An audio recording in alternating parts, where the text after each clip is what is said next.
How would you like to experience the thrill of never being held accountable for your actions? You could crush people like ants without consequence, or tear off their heads or limbs as you please. Believe me, such a life is but one small step away. What point is he trying to make? Freedom? But the freedom to kill? To do evil and get away with it? Why would you offer me that? The creation of a world is the ultimate scientific experiment. I have taken my research to the highest level, where I shall be not just a god, but also a servant to many sacred spirits. I shall heed the truth and perform holy deeds. A god's laboratory is the perfect playground, but it needs the right occupant to explore its full potential. Mortals are found everywhere one looks. Not so with Descenders. I'd prefer my first guest to be a distinguished individual such as yourself. And I know you could make the most of the opportunities it offers. So the condition for entering the new world is to take innocent lives. The same dilemma that Rerir once faced. Could I really bring myself to kill others for my own benefit? Rerir did. And look where it got him. Have you made up your mind? I can't do it. Your playground is no place for me. You're putting your hopes in the wrong person. But we both know I'm not quite the hero you say I am either. I have my own reasons for the journey I'm on. You've grown a lot since we last met, but there are still things you are unwilling to compromise on. This will only hinder you. Why don't I lower my requirements a little as a gesture of goodwill? I'll give you a little time to learn to be a less noble soul. That'll make things much easier for you. I really doubt I could live that sort of life. And yet you already sound less defiant than a moment ago. The benefits appeal to you because you can read the signs of the times. Why don't we return to my research facility? Your last visit was so rushed. There is much that I have yet to show you.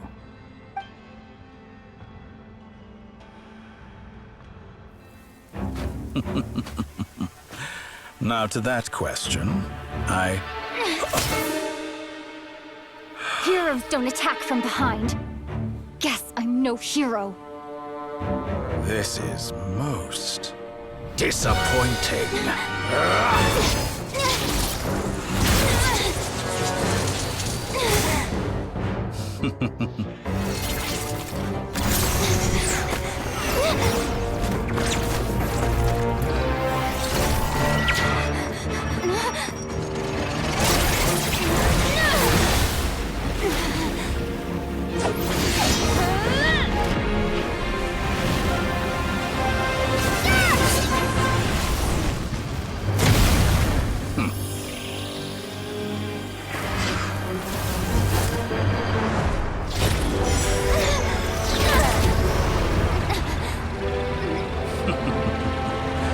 Now then.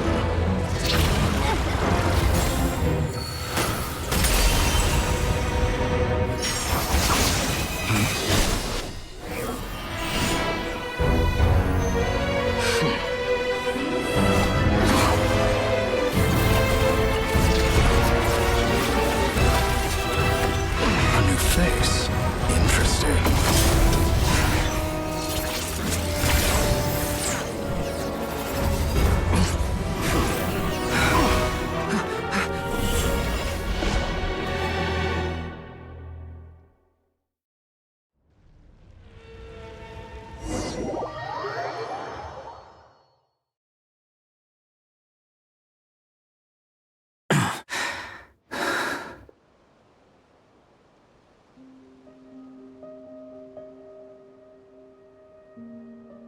You're still gonna call me Hack Guy after that, huh?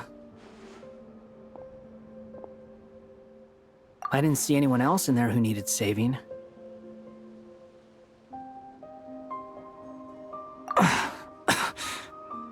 It's nothing. I'll be fine. Why are you looking at me like that? Is it that shocking that I'd come to your rescue? I owed you a favor back in Sumeru. Now we're even. Distracting Dottore was tough, I won't lie. He's not gonna fall for the same trick twice. That was my one shot. I'd hoped to use it to take him out. I do right now. Dottore doesn't recognize me, but his segments were originally made based on an analysis of my operational principles.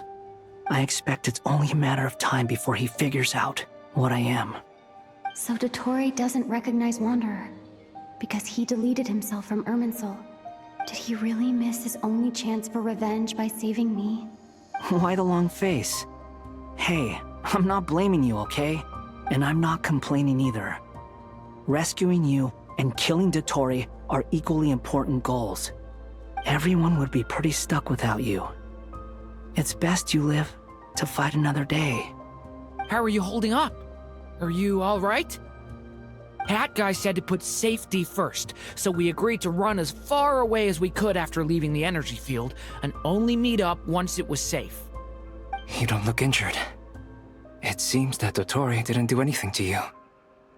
All right. Rescue operation complete. Let's head back. There's a lot more work to be done before this is over.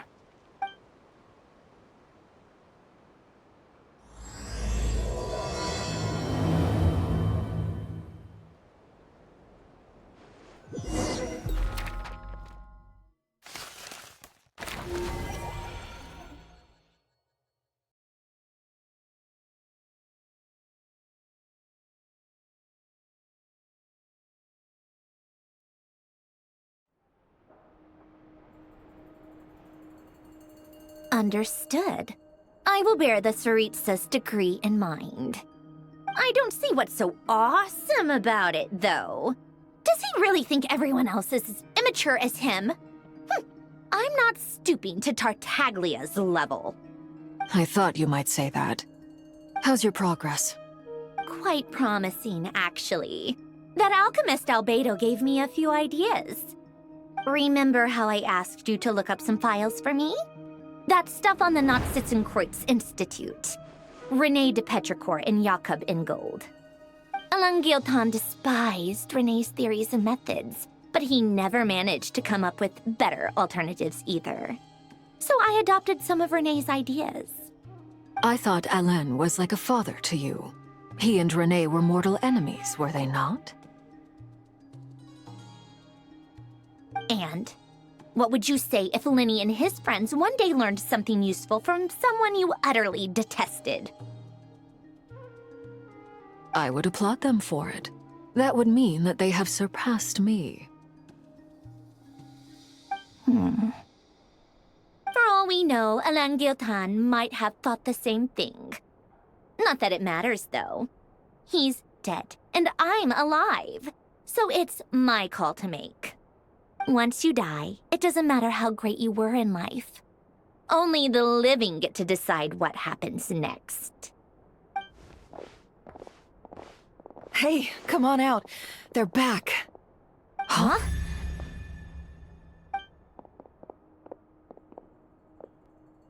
You're back? And your head's still screwed on? And you still have all your limbs? What does it look like? Way to keep your composure, madam. Excuse you. I am perfectly composed. Glad you're okay. Yes, it's a huge relief. Worry? Oh, yeah, right.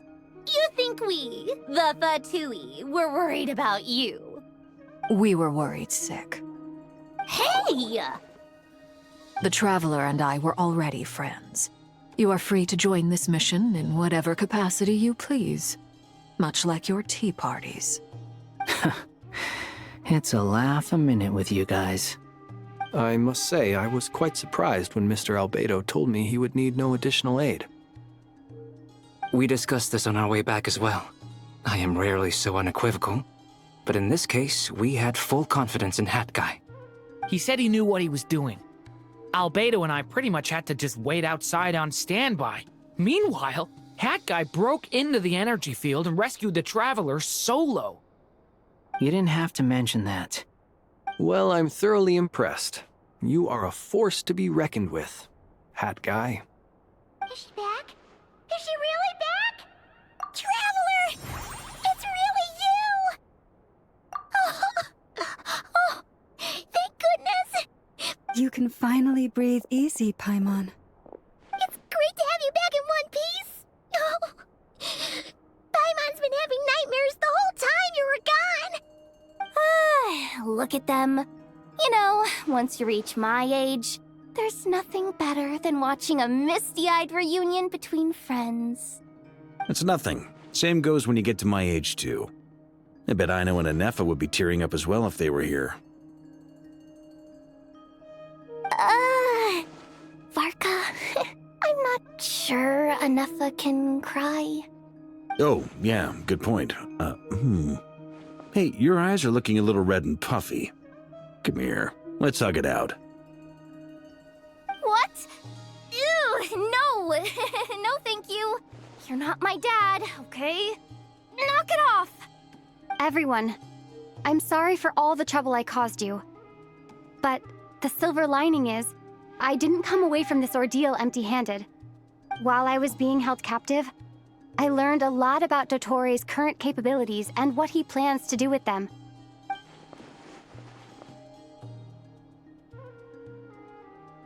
The three moon goddesses were even more powerful than we imagined. No wonder Dottore believes himself to be equal to the gods. Utter blasphemy. While everyone was gone, Nefer and I made an interesting discovery. And I believe Miss Sandrone has something to share too. Ma'am, perhaps you could do the honors?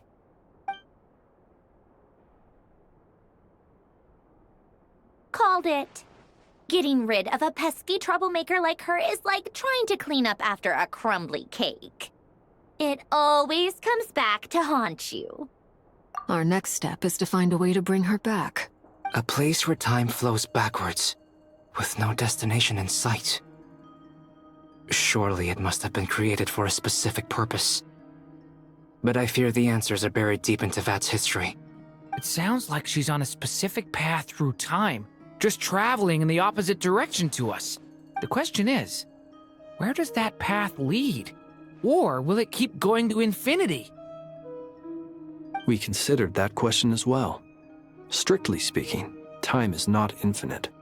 Indeed not. Every road has an end.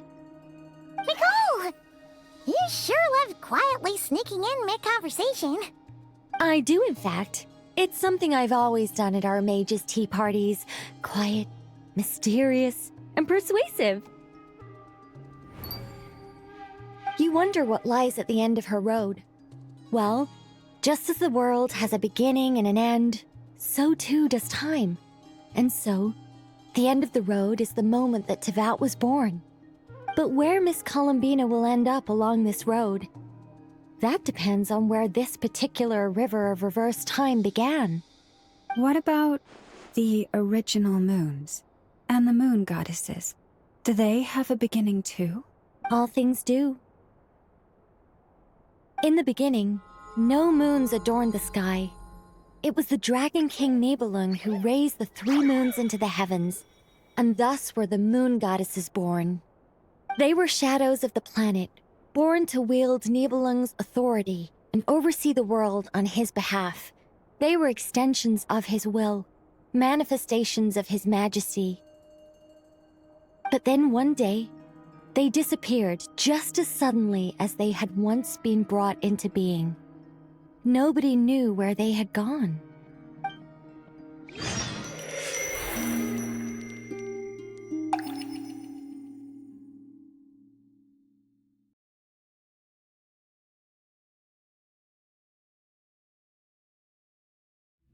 Like I thought, no more paths back to reality have emerged since.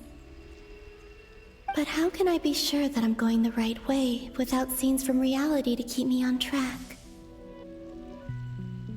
I can't even be sure of how long I've been walking for. The further I travel, the less stable this space becomes. There are even moments where I can sense something that feels like abyssal energy.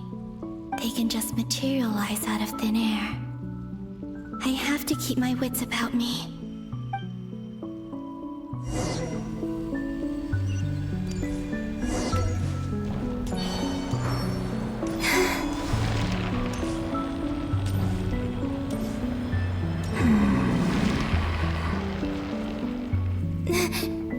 Is that the Rerir of Solnari?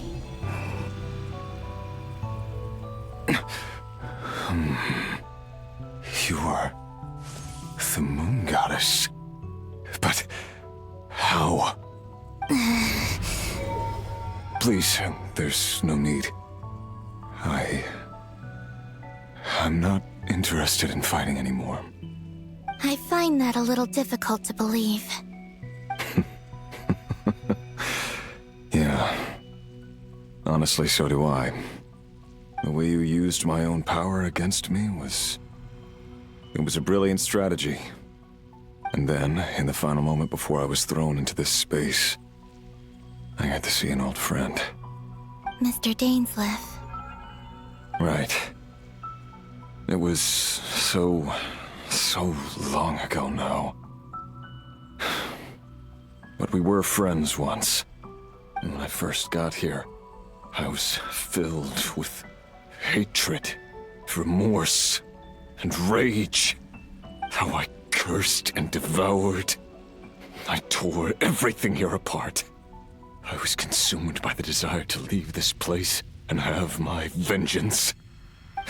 But to no avail. This is a place with no exit. This is the second time I've entered this space. Though I have no memory of the first. I was torn to shreds the moment I entered. But this time I survived. It must be partly because of this new body. And partly because of all the Kuvaki I absorbed in Nodcry. Are you the source of the abyssal power in here? Not all of it. Some is from when I first arrived here and tried to destroy everything. But there was already a degree of abyssal power here, before I entered. And like a venomous snake baking in the merciless sun, it tried to slither into my shadow. Tried to? So, you rejected it? Yes. Because after that, the world suddenly became silent for a moment. What do you mean? The voices in my head. They were gone. And then I saw her. Her? Thelindis. My former lover. Never mentioned that she saw a memory of Thelindis leaping into the moon's reflection. More precisely, I saw her afterimage. I'm sure the real her is long gone. She was just an ordinary Conrian. She couldn't have survived here for very long. Anyway, why have you come here? Didn't you know it was a dead end? If I hadn't escaped through the moon gate, my friends would have been in far greater danger. Oh, I see. Because of your power. The power of a moon goddess. What? You'd like to know how I know, wouldn't you? The one who resurrected me said so. I could hear a deep lust for power in his voice. Do you mean... Dottore? Dottore. So that's what he's called. He'd been collecting fragments of my body for a long time. All so that he could resurrect me at the moment of his choosing. I had no interest in his research. But being as corroded by the abyss as I was, we were aligned as far as hunting the moons and recovering my strength were concerned. So that's why the Wild Hunt suddenly became so active in Nodcry. When I left the Fatui in my weakened state, Dottore must have felt that his time had come. Moon Goddess, could I ask a favor of you? What? I know this is a lot to ask, especially from someone who tried to kill you. If you refuse, I won't fight it. But this is the only thing I desire now. Nothing else matters. What do you want? I'd like you to take a message to Thelindis for me. Thelindis? But... Yes, she's dead. But like I said, I saw her afterimage.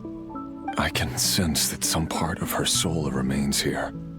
Far, far ahead. Why don't you go and speak to her yourself? I can't.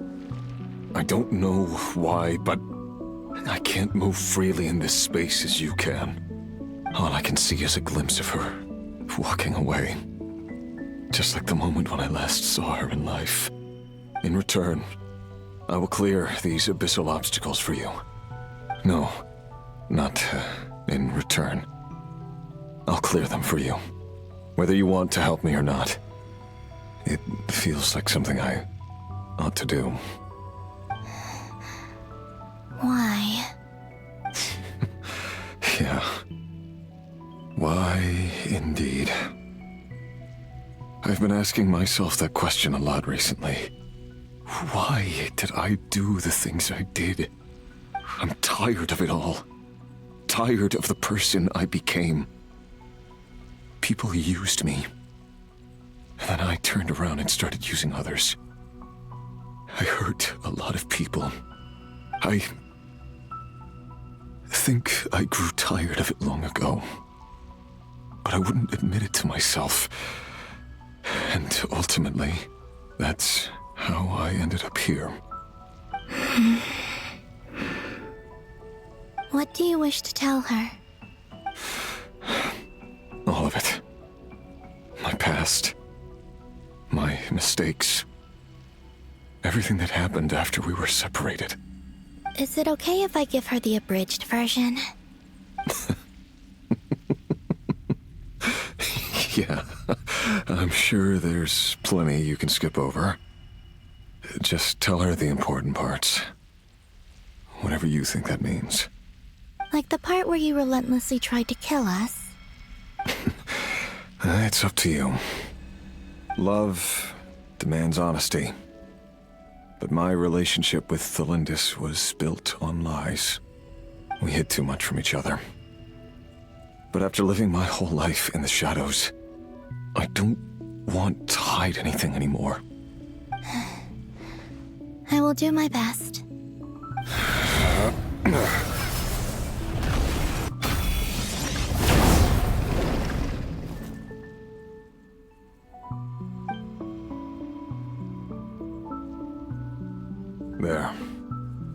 The abyss will no longer stand in your way.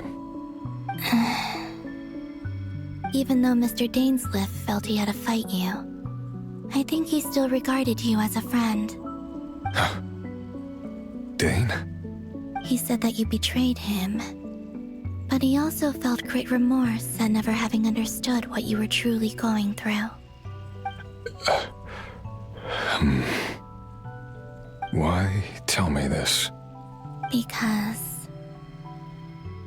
if he'd known that someone could take a message to you, I believe that's what he would have said. Thank you. It means a lot. I know this will sound strange coming from me, but... don't die, Moon Goddess. I can tell that you're determined to get out of here.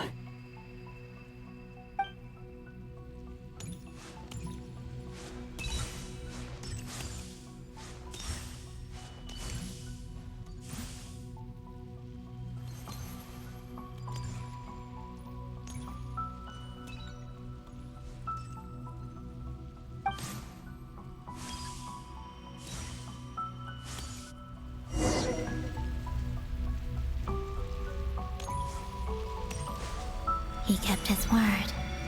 The abyss is no longer obstructing my path.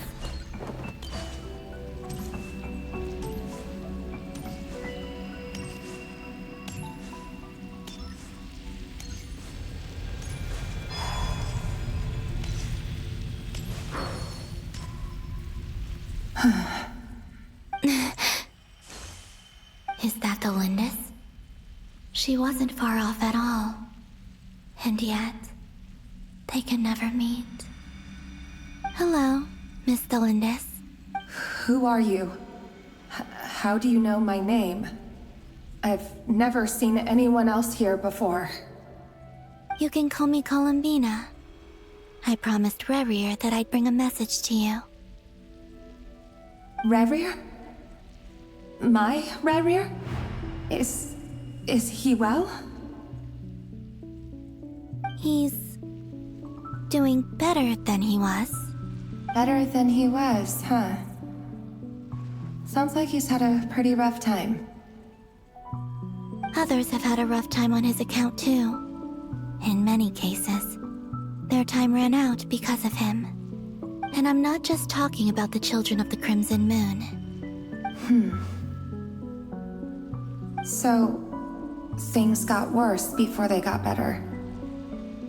Could you tell me what happened, Miss Columbina? Are you sure you wish to know? Yes. This is my opportunity to learn the truth. No matter how hard it is to hear, I have to know. I admire your courage. However, time is short. I cannot stay here for long.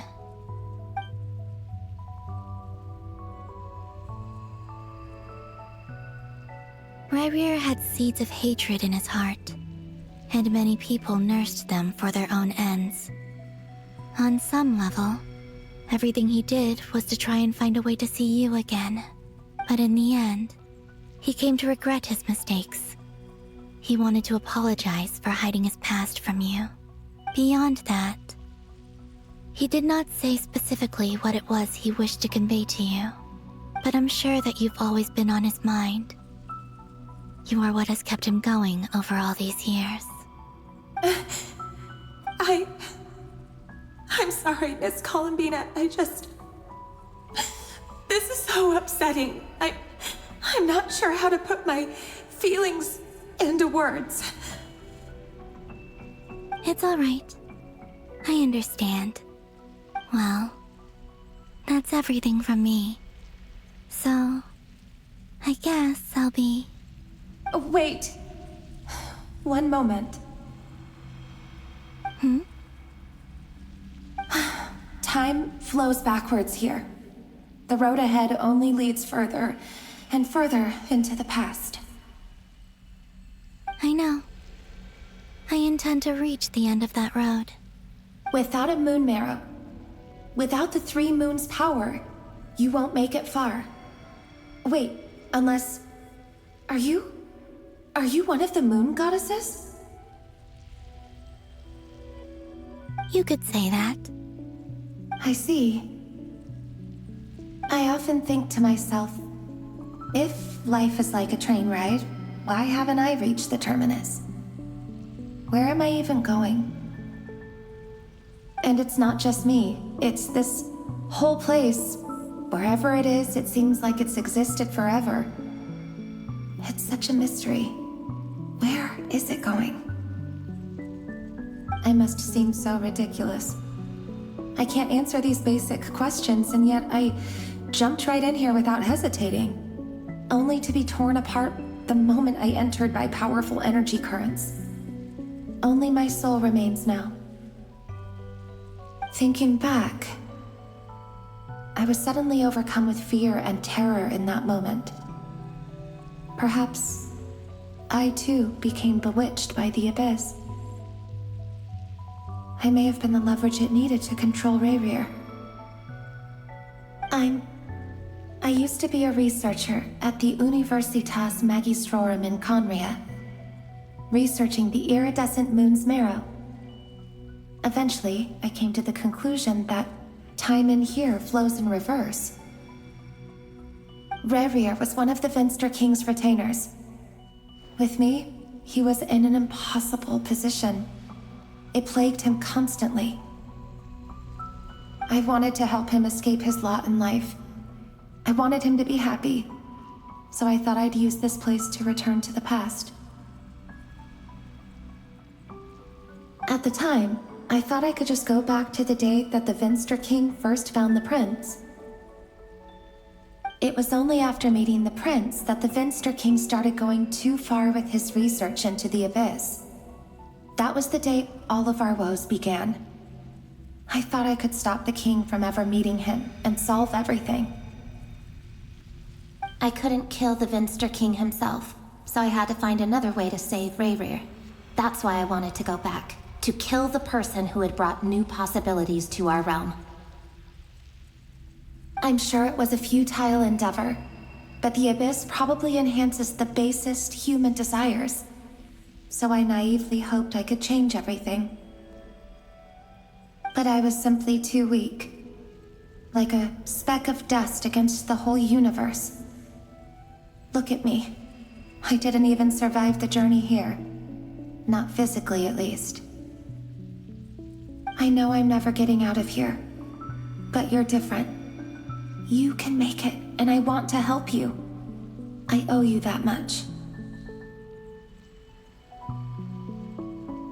How do you plan to help me? Have you noticed the golden energy that exists here?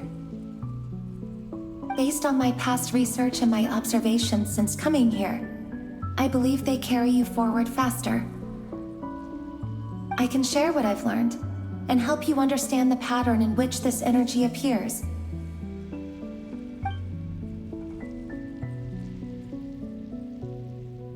I think you just might... Now, I know you will be able to change the past. Also, I've been speculating about where this phase ends. The documentation was scanned, but from what I know of the legends about the moons, the oldest ones seem to begin with Nibelung, king of dragonkind. I have no way of verifying any of it by this point, but if it's true, you might be able to reach that era if you keep walking. Understood. Thank you, Miss Thelindis. I'm the one who should be thanking you. If you hadn't entered this realm of everlasting death, what use would my deductions be? Thanks to you, they have some meaning. About Rerir, I'm so sorry. For everything. It wasn't your fault. That's not true. Because we both feared bringing trouble upon each other, neither of us ever told the truth. And that dishonesty sealed our fates. But enough about that. I wish you a safe journey, Miss Columbina.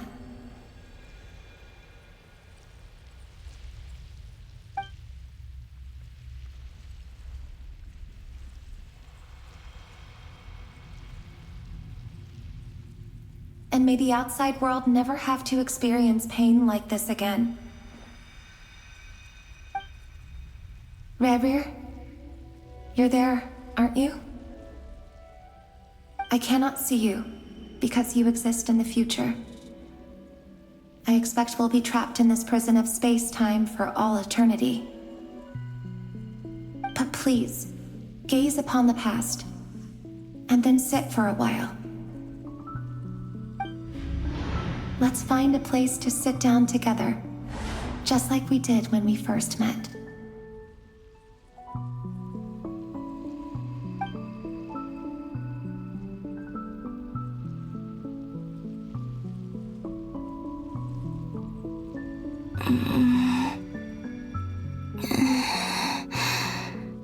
How long have I been walking? How much further till I reach the end? Is there even an end to be found? Everything's getting blurry.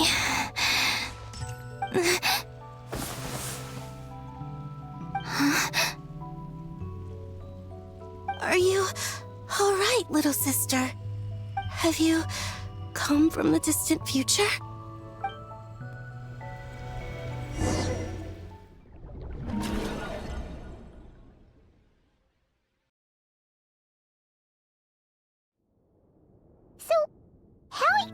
Did the moons just disappear?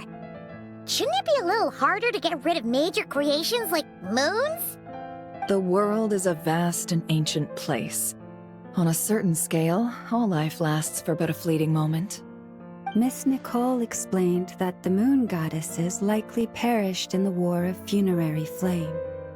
The moons themselves were also destroyed at that time, save for the Frost Moon, from which a new moon goddess was later born.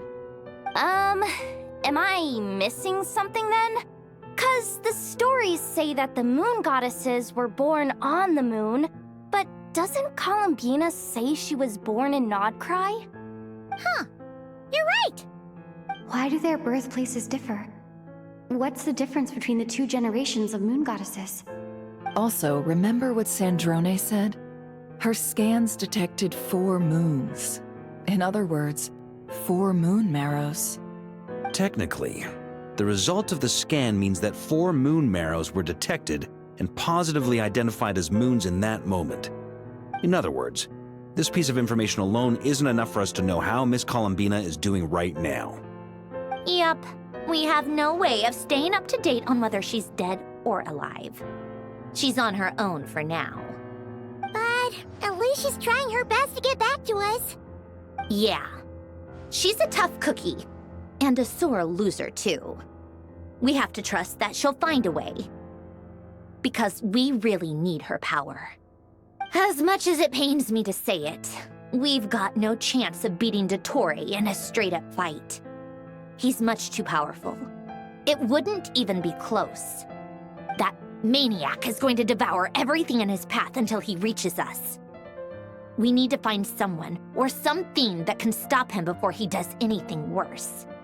I'll be frank. Our only hope of defeating this false god is with a real moon goddess on our side. I'm not just saying this because Columbina's a friend and I want her back safe and sound. It's just the truth. And I know that even she was no match for him when he attacked, but I don't have a better solution. We're not giving up on saving her, whether she can defeat Dottore or not. Right. Don't worry, Miss Sandrone. We're all aligned on saving Columbina. No one's trying to argue that we can only justify saving our friend because it will help save the world. This is about multitasking. We want to save both.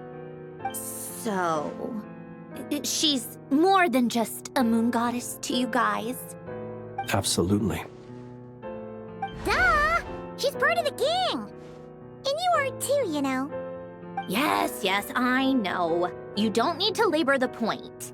I knew that the moment I came running over with my documents that I was part of the in-group. I mean, if Arlecchino can fit in, I certainly can. Anyway, as for how we get Columbina back, I've been working on it constantly. But I think I'm still lacking certain information about the moon. I'd probably get there if I could continue my calculations, but the problem is, I've run out of computing power. Computing power? You mean, you need more energy?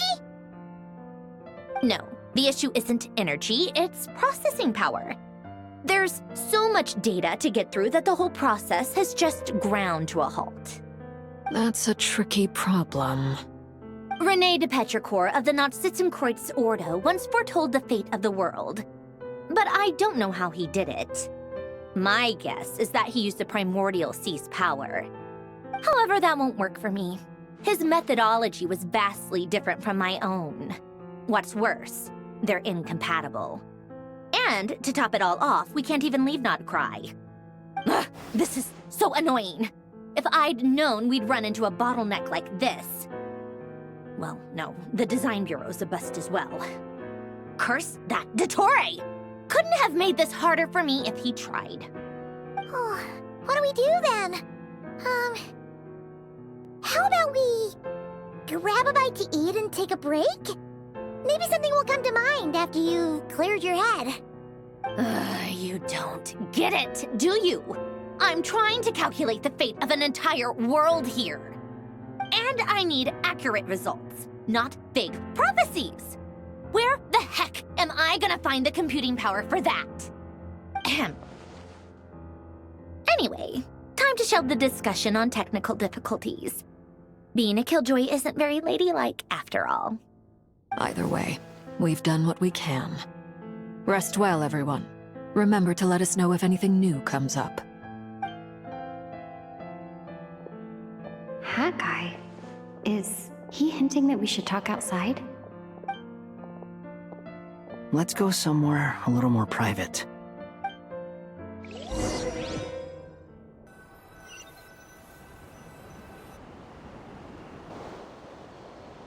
You know that Dottore went back to Sumeru, right? Yeah. She mentioned she was planning to head back. Things aren't looking good for Notcry. She's gone to spread the word so that Sumeru has a chance to prepare for the worst. From what I know of Dottore, there are two possible reasons why he hasn't made a move yet. One is that he's still working through some kinks in his new powers. The other is, he wants to see how we're going to react. He'll easily devour everything eventually, so I guess he's in no rush to make it happen. The first false god he made was me. Now it's his turn. Even though my records were erased from Irminsul, Dottore's ideas haven't changed one bit. He once told me that becoming a god was like turning yourself into a hungry wolf or giant serpent to devour the moon. Clearly, he began studying the moon goddess's powers long before he even tried making a god. He's always wanted to get his greedy hands on divine authority one way or another. And in the end, he devoured the moon where I failed. In the desert of Sumeru, there is a chessboard built by King Deshret, also known as Al-Ahmar. I don't know if it was a real game, or if he was just trying to challenge his servants and citizens in some way. But creating games and setting rules, gods do that as a matter of course. That's the kind of power Dottore craves. Now he has the Trilunar Authority. His power is leagues beyond the common people. I don't think there's any point in other nations rushing to the front line. They're better off focusing on defense and hoping they can fend off any threats that spill out from Notcry. Either way, Dottore will inform Lesser Lord Kusanali, and she will contact the other gods in turn. The Seven will have some recourse available. If nothing else, their protection should keep the rest of the world from descending into chaos as quickly as Notcry has.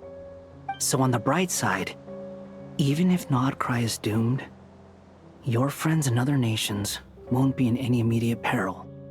That's good to know. But I'm not ready to give up on Notcry yet. There's a word for people who refuse to let anything go. It's called being greedy. Maybe it sounds greedy to you, and probably naive too. But whatever you call it, that's what gives me the determination to keep fighting. Battles are fleeting, but the will to fight is a long-term commitment. Give up for even a moment, and your resolve will shatter. Why do you always feel the need to do the right thing? No one is born to be a savior. I mean, who's gonna criticize you if you fail or give up? Don't take this the wrong way, but Dottore said something similar to me. I guess the Fatui attracts people who don't believe in saviors. Not necessarily. It's less about belief for me. I just want to know how determined you really are. After all, I don't owe anything to anyone else here. Only you. You look kinda worried. If your arch-nemesis was about to achieve their ultimate goal, I think you might feel a little worried too. That's true. Dottore is about to become an omniscient, omnipotent deity. That's gotta be a bitter pill to swallow. Still, you're calmer than I expected. Obviously. I have to admit that my past self was a reckless fool who misunderstood not only the point of revenge, but how to achieve it. And as much as I want my vengeance, I know I'm not gonna get it by acting alone. If the world's taught me anything, it's to think before I act. Too bad it never taught me any other virtues, though. So, I am going to destroy Dottore, no matter what it takes. So, what's your plan? I'll get to that.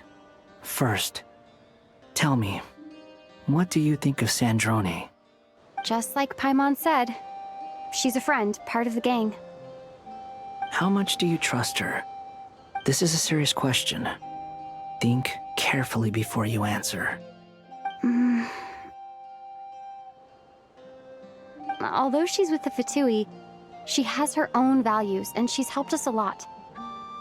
If nothing else, she's clearly going the extra mile for Columbina. I see no reason not to trust her. If you say so. In that case, the three of us need to talk. I have some thoughts about her computing problem. It can be solved, but it will come with a cost. How much? If I can afford it, I'll cover it. Sometimes your heroism really backs me into a corner. You know that? Come on, let's go talk to her.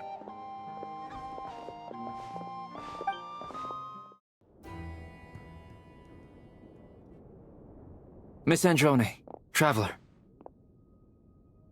Hey there. Paimon's here too! She was just helping them sort through their things. How did your chat go?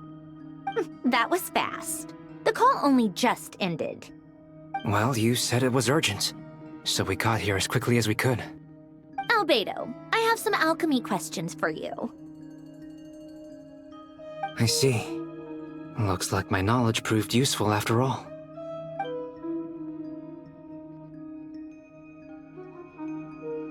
If I might ask, what is the end goal for the modified formula you'll be using? I needed to predict the future of the entire world. But I've run into some teething issues since trying to implement Renee's theory of the 4 Orthants. I see. I'll have a look at it. Still, computing power is the real issue here. How do you plan to solve it? About that, it's been sorted. Oh, with the Traveler's help?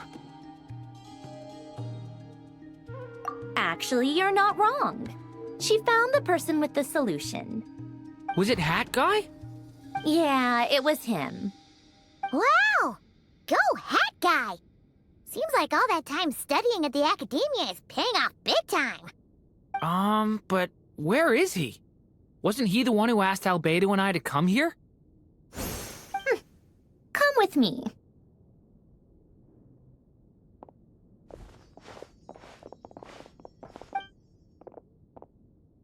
Hat Guy? What's happened to him? Hat Guy! Can you hear us? No response. I guess he's in hibernation. Hat Guy mentioned that he was a puppet. It seems that his functions are currently shut down. I presume this has something to do with the solution to your computing problem. That's right. He and the Traveler came to see me. Wait, what? You have a solution? Would you calm down? Why do you always react so hysterically to everything? Excuse me? How would you know? You shouldn't be so quick to judge complete strangers. It's very bad manners. Oh, please. It doesn't take that long to figure out that you have a temper. Where does a mere student get that kind of confidence? I've actually published more papers than you. Not that status counts for much. Even Paimon's applied for academia admission. Huh? Are you serious? See? This is why I can't be bothered to explain myself. She recognizes no one's skills but her own. Okay, fine. I'll hear you out. So, tell me, how do you propose to solve my computing power problem? This world itself is constantly processing all kinds of information. If it's the world's future you're trying to calculate, you need a processing device that's designed to cope with that volume. Easier said than done. Only Irminsul can handle that kind of... Wait, is that what you're suggesting? But surely we can't just... plug my formula directly into the ley lines. You should be able to tell that I'm not human, right? Yeah, I noticed. The technology, though, seems pretty ancient. Very different from Fontaine's. It's a completely different system. Conrian, to be precise. I'm what they would have called a puppet. Puppets need an energy source and processing power. The artisans who built them sought out the materials most suited for that purpose. You? Do you mean... The Traveler and I have talked it over. She's willing to vouch for you. So, I'll allow you to borrow my core for your calculations. It was built using wood from a silver-white tree, which makes it a small part of Irminsul. Conrian technology and Irminsul wood. Who in the world could have built you? Are you sure about this? A puppet without its core will cease functioning completely. And if it's left in that state for too long, it might not recover. You could die if you do this. You do realize that, don't you? I can put 2 and 2 together, yes. No need to rub it in. I won't lie to you. This has never been done before. I cannot guarantee your safety. Doesn't matter. I'm prepared for the worst. Did you two actually talk this through? Is he... Are we really considering this? Yes, we discussed it. The bottom line is, he trusts me and I trust you. Let's give it a shot, shall we? Honestly, I have no clue where this kid even came from. But for whatever reason, he lent me his core to use in my formula. I'm very close to finishing my calculations now, and the core is currently in use. So I'm sorry, but I can only show you a sketch right now. This is what the core looks like. A silver-white branch. It certainly matches the legends told about Irminsul. Is Hat Guy gonna be okay? He's not gonna die, right? Right? In theory, he should be fine. As long as we put his core back in time. Beyond that, all I can say is that I'll try my best to avoid risk and make sure the core doesn't sustain any damage. I think I know why you called us here now. Someone needs to watch over his body and make sure it's protected until the process completes. Correct. He said that the only ones he trusts here are you two, and the Traveler. And the Traveler will have other work to do. He will have our undivided attention. Aww, Hat Guy. On a more positive note, things are progressing steadily on my end. I'll call everyone in for a meeting once the results are out.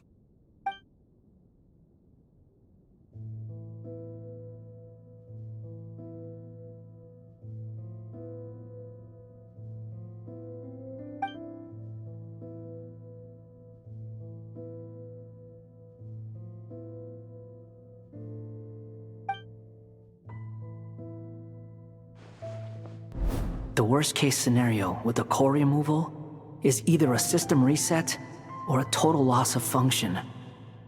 But I'm not afraid. A quiet death should have been my fate long ago. A core is completely different from a heart. It's like another vital organ entirely. I never believed it could be a true replacement for what I sought. But in the end, it turns out the core was more useful to me. Pretty funny when you think about it. It's like the punchline of my entire life. Do you think there's any difference between a puppet and a human? If not, then this would just be another samsara. I have already experienced both a past life and a next life. Part of me wonders whether I'm only capable of making this decision because I've become a real human. What's with that expression? Isn't this a good thing? Sandrone will succeed, won't she? She has to. She will. We all have to persevere until this is over. That's right. And I'll protect you all until a moment of victory arrives.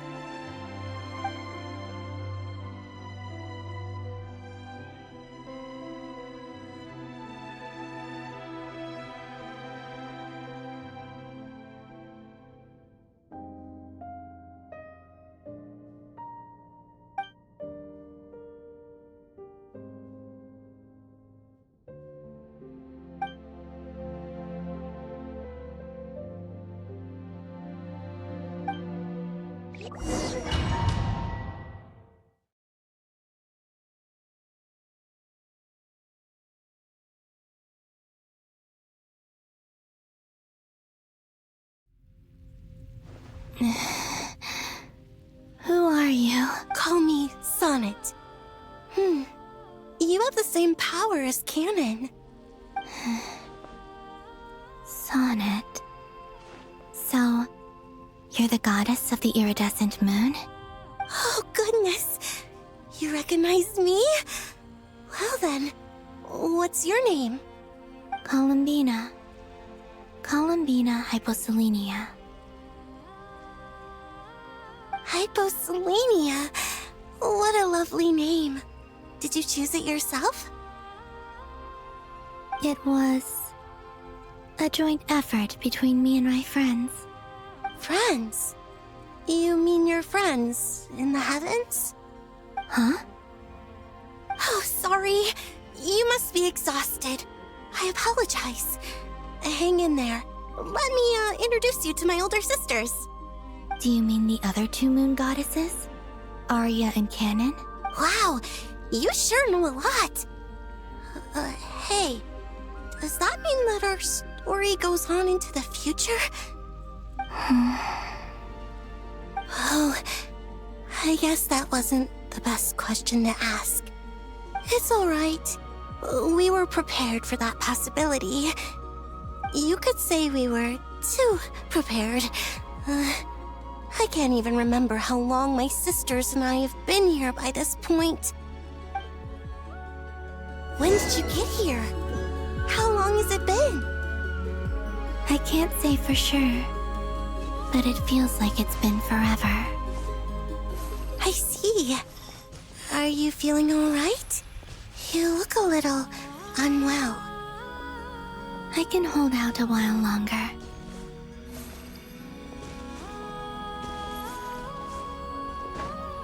We don't have far to go. The place where my sisters and I are based is just up ahead. Don't worry, they're both really nice. I'll introduce you.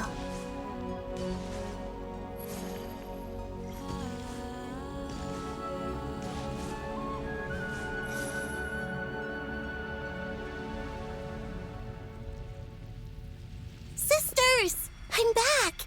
And look who I've brought with me.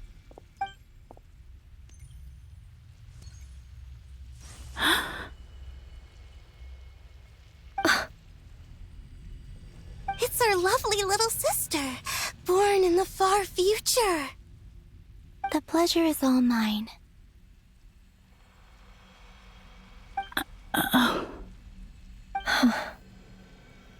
Allow me to introduce you to Columbina Hyposelenia.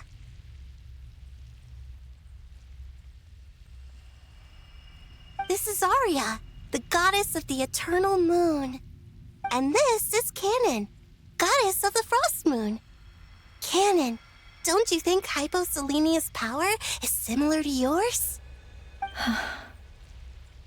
Hello, Columbina. I apologize for our startled reaction just now. And please, forgive our little sister if she's been annoying you. She tends to talk a lot. It's fine. You seem shy. Don't worry, Columbina Hyposelenia. No one can hurt you here. Could you tell me where here is? Please. I must know.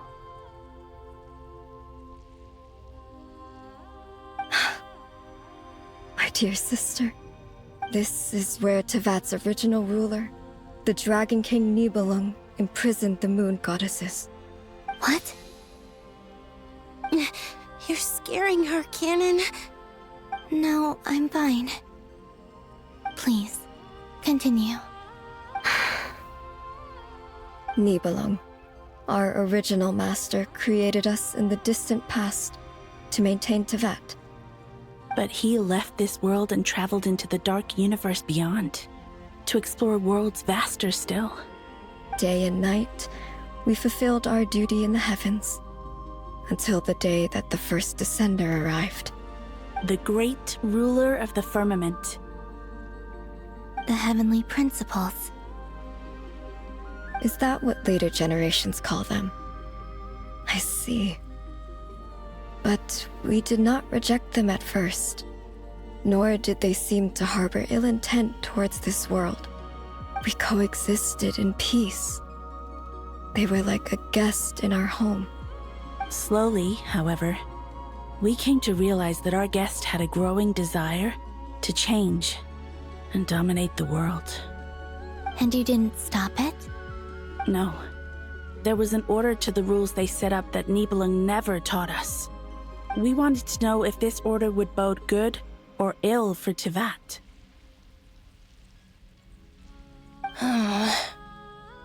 All right. Canon and I wanted to know. Sonnet was against it from the outset.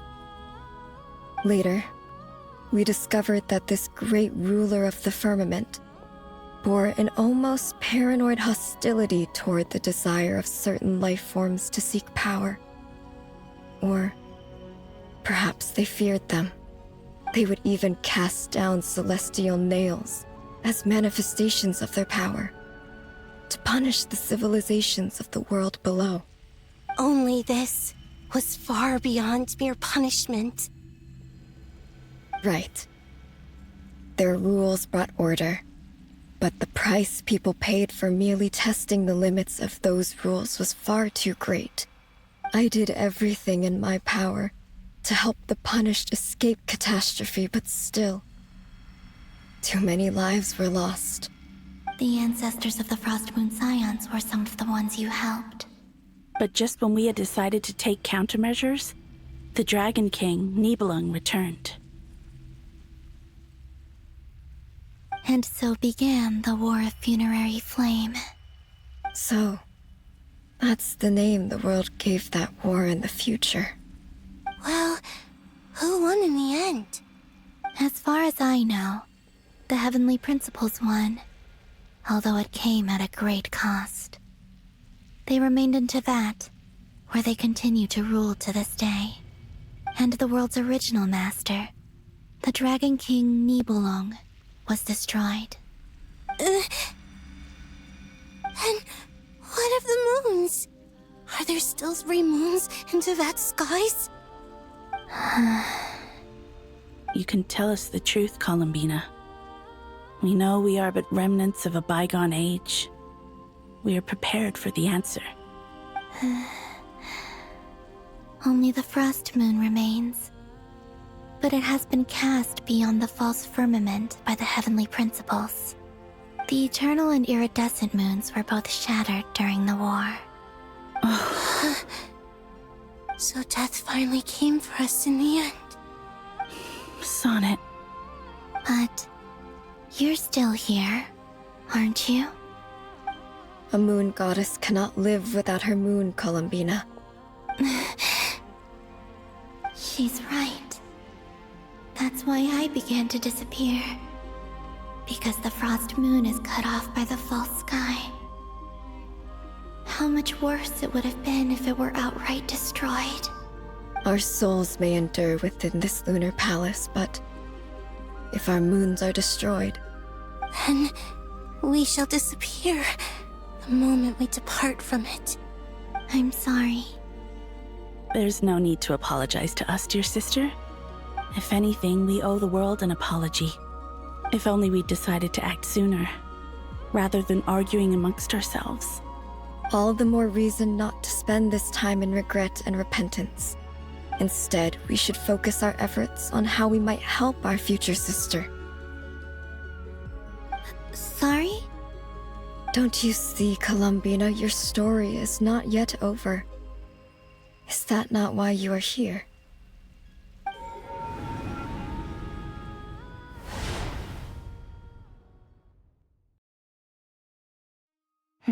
It's done.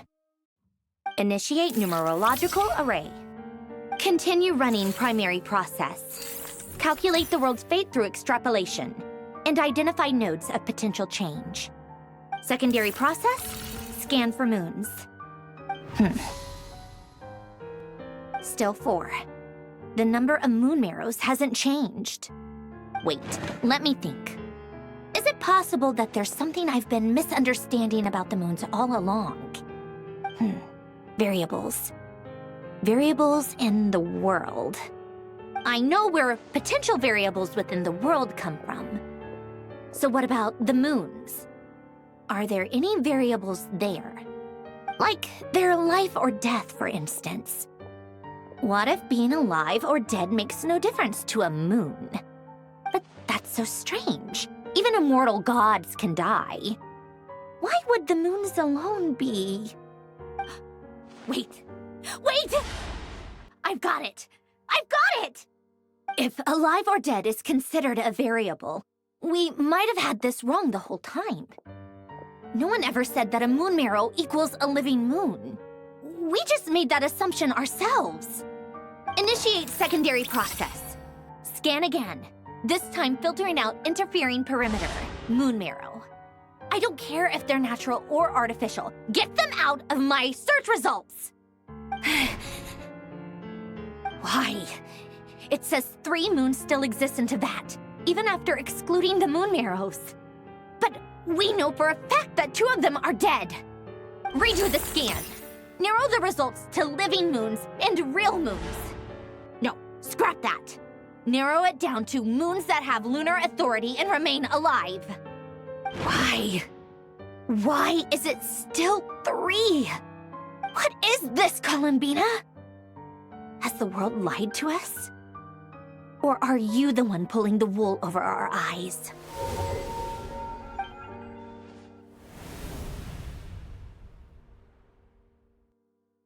So, you think that the moon's reflection might be where Nibelung imprisoned the 3 moon sisters? Yes, it would explain a lot, such as why that space would respond to a moon goddess's power, opening the moon gate at her command.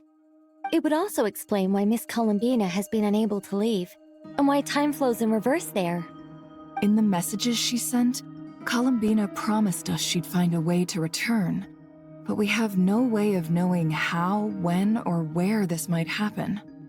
The fact that she still has yet to reappear in this world indicates that returning from that place is no easy feat. We cannot afford to simply wait for her. So you're saying, if she could return by her own power alone, she would have done so long ago? Yes, she certainly wouldn't leave it to this late stage when it's so touch and go. I've been giving this some thought, and I've come to believe that Luanatar might be an anchor that she left behind, as a sort of future waypoint. This could also explain why Luanatar is always by the Traveler's side. Sounds like a plausible theory. If that's the case, there must be some criteria we need to fulfill to allow Columbina to return to the present. The question is, what could they be?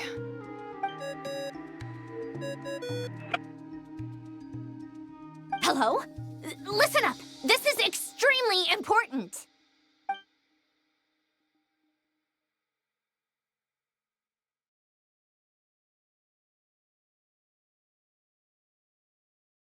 Not only is Columbina alive, but she may well exist in a form unimaginable to us. I'm still unclear on the details, but she's done something truly inconceivable in the past. And the clue to what she's done lies in the moon and Teyvat sky. Truly amazing. Oh, I'm so delighted for her. I'm sure we all feel the same. And I'm sure Columbina is ready to get back here and fight by our side. I'll keep my calculations going and try to find some way of coordinating with her. But that's not an excuse for everyone else to slack off, okay? All of you had better keep trying to think of solutions. How can the dead moon still live? And Luanatar...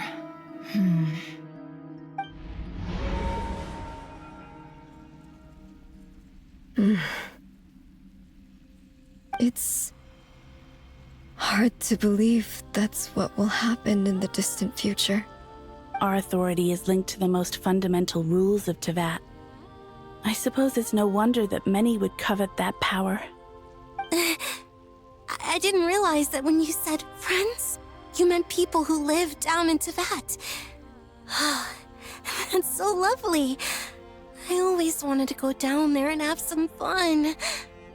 Have you ever tried leaving this prison? Of course.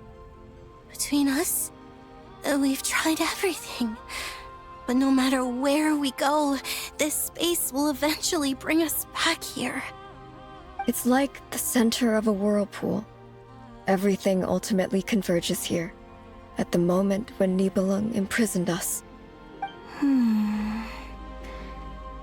In that case, have you tried using any of those pathways that connect this space to the real world? Sorry? What are those? They're passages through which you can make small-scale changes to reality by using Kuvaki. Or am I the only one who can use those passages? Because part of my soul remains in reality. Kuvaki. What is that? You don't know? It's a unique kind of elemental energy found only in Nodcry, the land from which the moons arose. Oh. Well, it's true that the moons first rose up from the part of Teyvat you say is called Nodcry. But there is no difference in the elemental energy between there and anywhere else. What? Could you show us some of this Kuvaki? Hyposelenia? Maybe if we see it, it'll make more sense. Okay.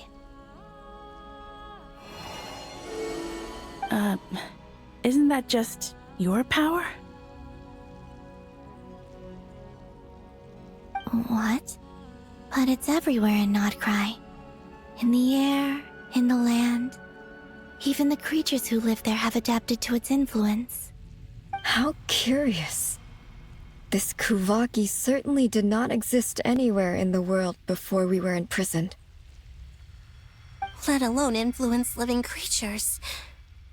So, how exactly does it affect them anyway? Can they float in the air like us? This is so strange. Why would their reality differ so much from mine? Columbina, you're looking for more than just a way out of here, aren't you? Yes.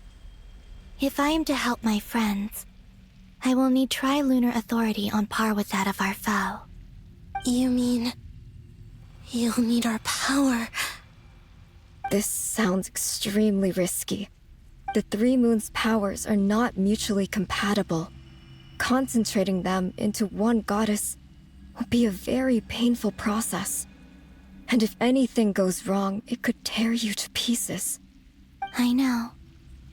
But I'm willing to take that risk. Even so, let's say we successfully transfer our authority to you. How will you take it outside this prison? Nibelung constructed this realm specifically to prevent us from using our powers to interfere in his war. No moon goddess can leave this place alive. What if I don't leave alive?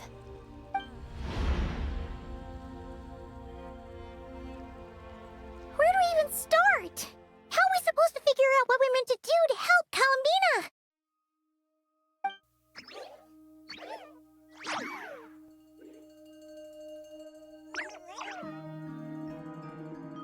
Columbina, what do you need from us? If she really got to the beginning of time in there, how do you think she'd leave us a message?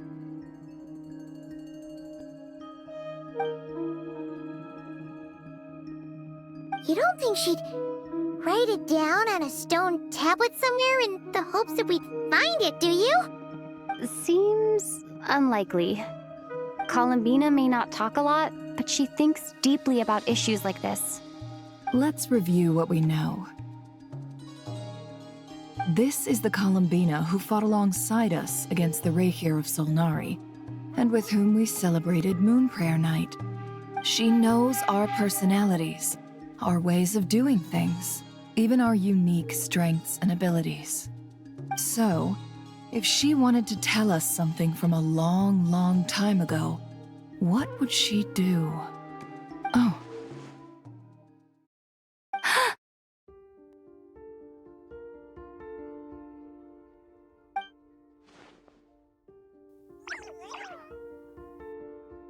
Traveler, you once said that those golden ripples also appeared when Luanatar was born. What if Columbina left Luanatar here, not just as an anchor to the real world, but for some other purpose? If she is part of Columbina, and Columbina knows that I can see past events through her... Oh yeah! Like when you peeked into Rerir's past through his heart! Never, wait! If you're right about this, and you can really see past events through Luanatar, your eyes, they'll... Oh, I know. Looking at Rerir's past in Conria was already enough of a strain on my eyes. Looking this far back into the past, it'll surely blind me. But it's our only chance. This is the only way. Boss. We spoke about this once, a long time ago. Do you remember what I said, Yehoda? The day I lose my sight, the Curatorium of Secrets will be yours to run. But... What's wrong? I'd be overjoyed if I were you. This day's come a lot earlier than either of us expected.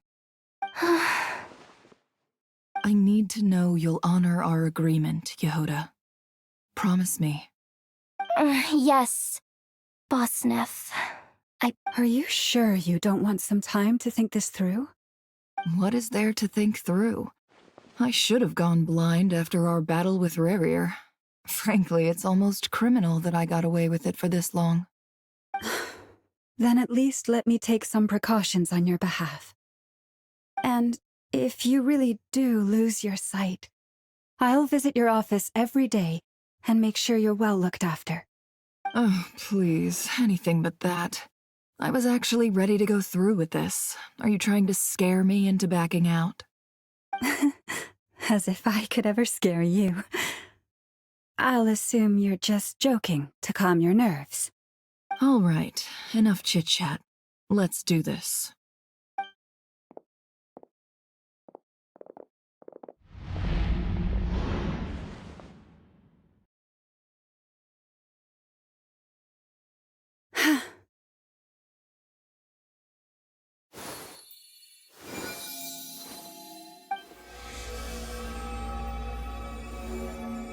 All done. Good. Now give me some space.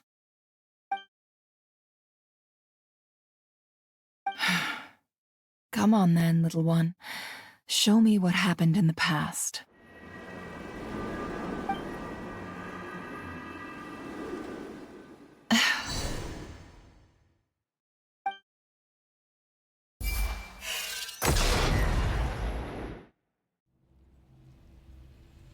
Between the Trilunar Authority, Kuvaki, and the soul-surviving moon, the Frost Moon, I think I might know how to get back. But I will need my sister's help. Time to go talk it over with them.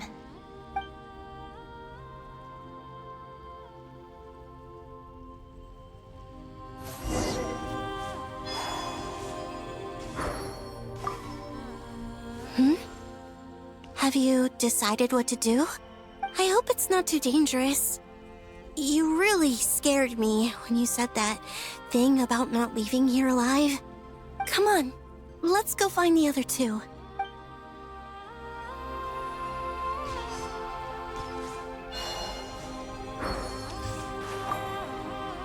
seems you have reached a decision. I'm all ears.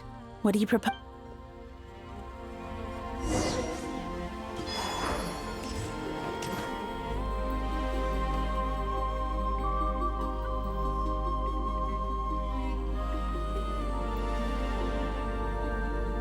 Have you figured it out, Columbina? Tell us. How do you plan to leave this place? I intend to die here, in this moment, and then be reborn in the future with the help of my friends. What? What are you saying? How can the dead be reborn? And how will you inform these future friends of your plans? You can't exactly leave oracles. Nothing can escape this place. Not a single ray of moonlight. And even if you found a way, what if they never find the message you left for them? You'll... No, that won't happen. Come again? They will find my message. I'm sure of it. I'm not following.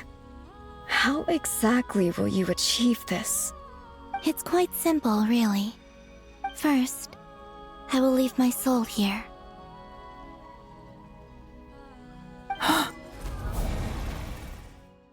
I see it. Your soul? You mean you're a divinity? Yes. I once left a portion of my soul in the future. One so small that this prison barely noticed anything. In this very moment, she can resonate with my soul across time. When the time comes, I believe that she can serve as an anchor to pull my soul from here back to the future reality. Just as gravity connects the world to the moon. Exactly. In the future, where I came from, the moon has been cast beyond the false sky, but I can still feel that it is there.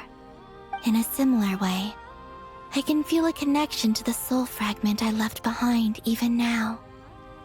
My friends can use it to detect my presence. But how do you just leave your soul here? Is that even possible? On my way here, I met an ordinary mortal who entered this place long before I did. Her body is long gone, but her soul remains. And before that, I encountered an old enemy whose entire soul survives here intact, while the power that once corrupted his body has faded away. So, perhaps this space is specifically designed to imprison divinity and authority, but not the physical body. Still, even if your body can escape, would it not just be a lifeless husk without the soul inside? Wait, is that what you meant when you said you wouldn't leave alive? Yes. I shall turn my body into moonlight and pour it over Nodcry. That power shall protect the land and quietly blend into it, awaiting my soul's return in the future. However, I cannot do this on my strength alone. I would need your help to do this, so I'm humbly asking for your assistance. Oh, dear sister, you need not be so formal. As I said before, we are but remnants of a bygone age. You, on the other hand, were born alone in that distant future, and you have walked a long and lonesome road since then. How could I bear to let your story end here in this dungeon? Don't forget, we are your sisters, your family.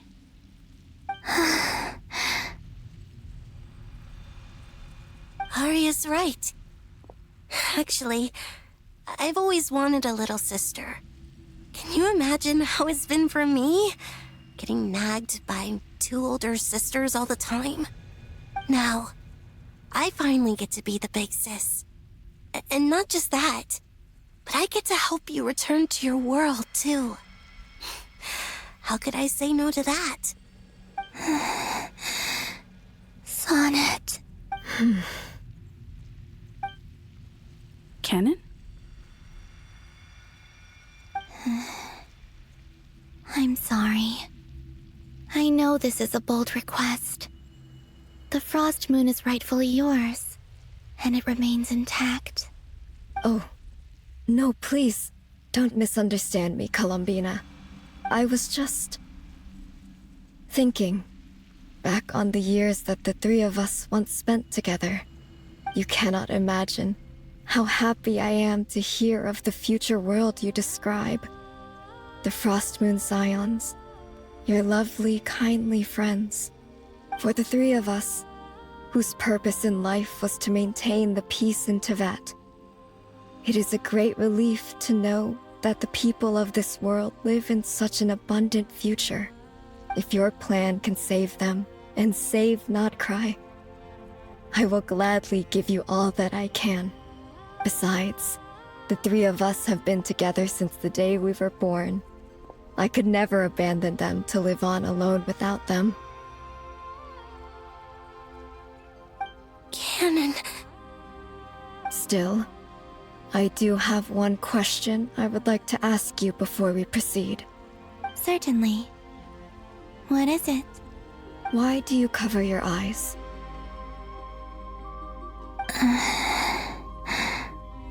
Yeah, I was curious about that too. But it seemed personal, so I didn't want to intrude.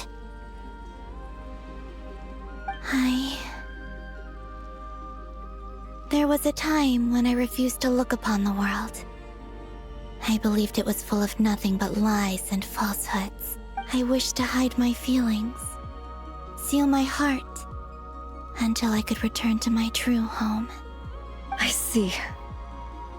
Perhaps that decision saved you from ever having to see the false sky again. But at the same time, you likely missed out on many true and precious things, like the smiles on your friends' faces. Promise me this, Columbina. When you return to the future, open your eyes, take a look at the world around you, and see your friends. I'm sure that you know this already, given that you long to return, but that is your true home. Give me your hand, Columbina. Aria, Sonnet, you too. Okay. All right.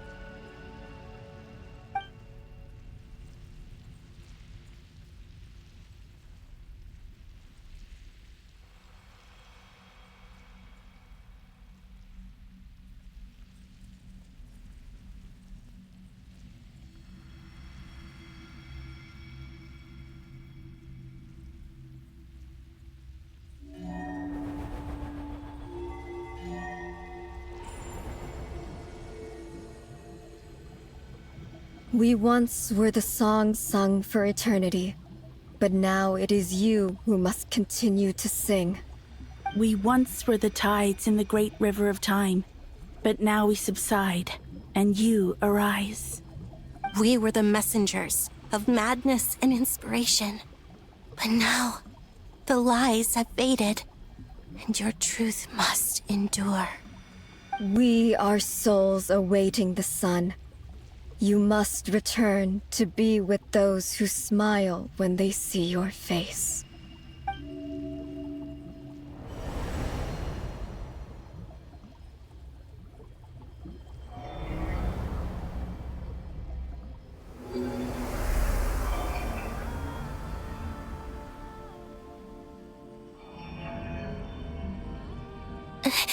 Is it done? Yes. We have transferred the authority over all 3 moons to Columbina Hyposelenia. From this moment on, she is the Tri-Lune Goddess, the one and only moon goddess of this world.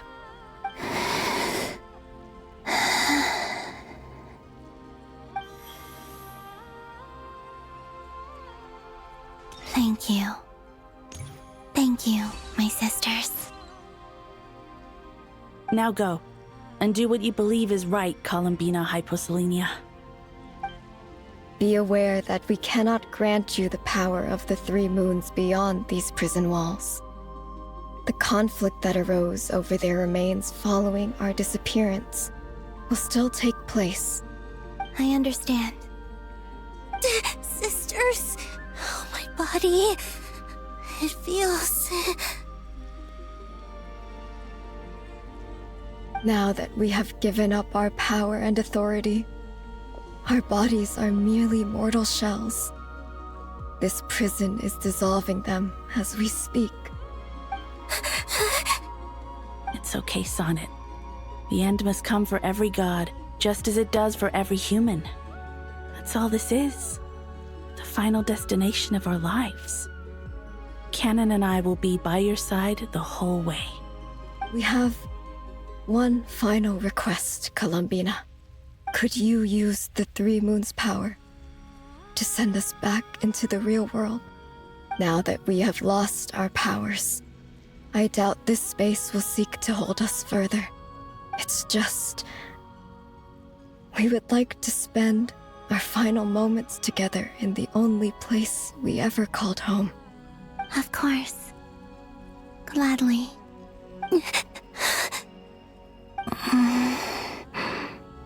Sonnet. Yes? Don't... I wish I could tell her not to give in to the abyss. Not to be afraid. But is this really what I should say at this moment? Don't forget. I'm so glad to have a big sister like you.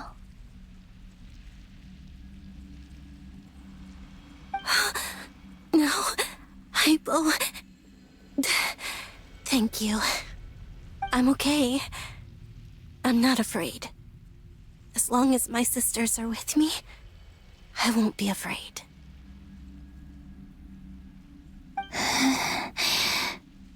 It looks like this is goodbye, sisters. Goodbye, Columbina. Take care of this world in our stead. I will.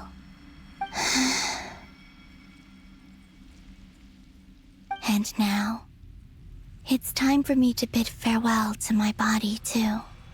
May it become the moonlight that keeps Nodcry company through the long years ahead. So this is why Nodcry was not always home to Kuvaki. It only appeared after I poured my body out upon this land, and only this land. Kuvaki responds to me because it is me, my body, answering the call of my soul. And the golden energy I've encountered on my way here was, in fact, that very soul, which I am about to leave here to guide me. O power Trilune, eternal moonlight. I, Columbina Hyposelenia, lay aside my body. Let it be cast into the dark night to illuminate the future. May it be a companion to all who dwell beneath the moon.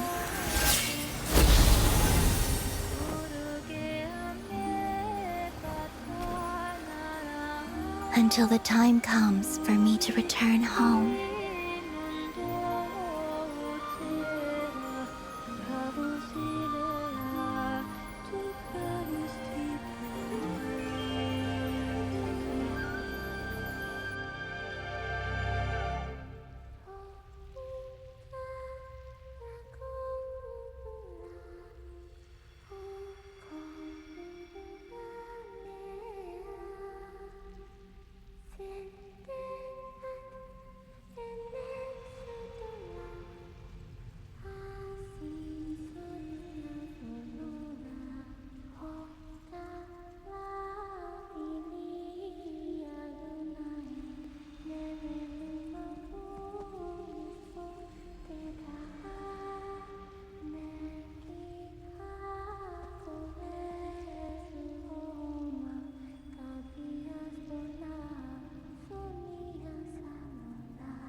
allowed to see that?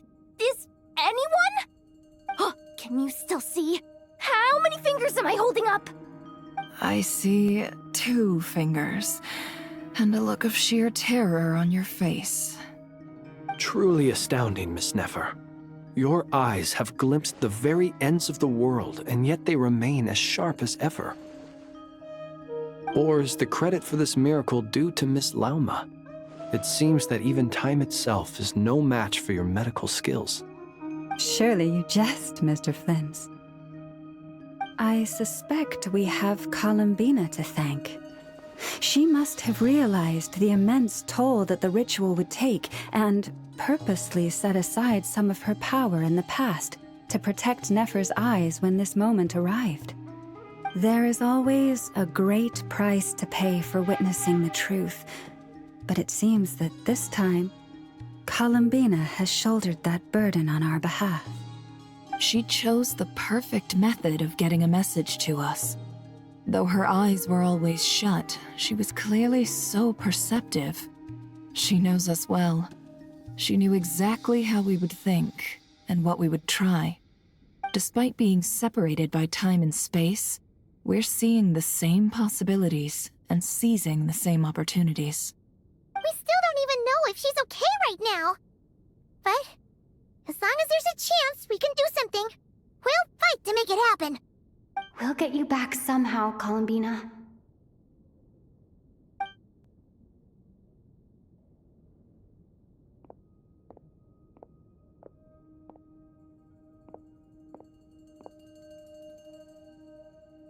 Well, based on the information we now have, let's figure out our next moves. Thanks to these gentlemen, we have a much clearer picture of the situation with Dottore. The civilian population has been moved to safety, so we no longer need to hold back. Miss Androne, how are the calculations going? So far, so good. I'll keep seeing how far I can push the system, though. Can't have Hatman being powered down for nothing. There's still a long road ahead. Where should we begin?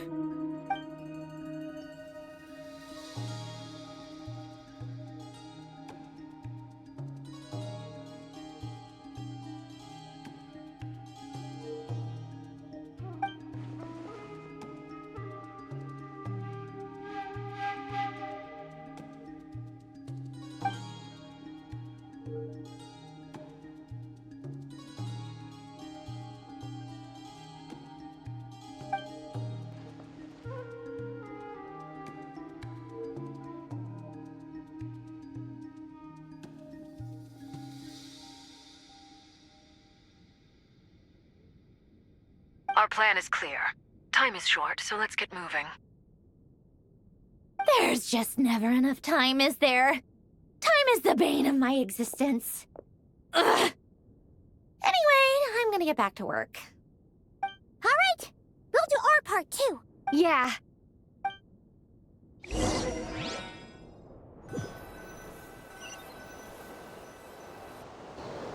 Albedo's theory says that elemental energy can dilute the light realm's power, but I'm no expert in building elemental defenses. Sounds like something out of the advanced elemental theory section of the library. Whew.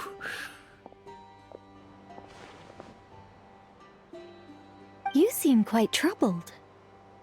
Well, yeah. I mean, who doesn't get a little flustered when they're completely out of their depth? You were the very picture of confidence back when you approached the Hexen Circle. Yeah, I could have been faking it through that whole meeting for all you know. Who's to say I'm not just a ball of nerves in a charming and gregarious package? Oh gosh, really? I'm so sorry, I had no idea. Well, you're all the braver for it. Still, I was much more in my comfort zone than I am here. At least in Mondstadt, you can cry for help from a cliff top and actually stand a chance of summoning Barbados himself. Things have never looked bleaker than they do now. If we don't pull this off, Tevat's doomed, isn't it? Oh, you think so?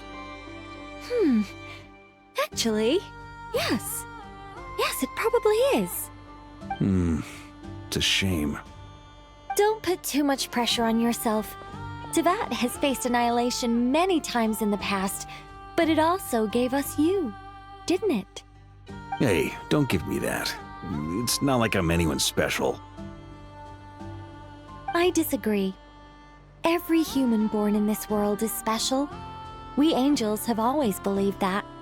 In that case, this humble human being has a big favor to ask of you. I thought you might say that. I'm sure Alice, in her great wisdom, sent you here precisely to help us in this difficult time, yes?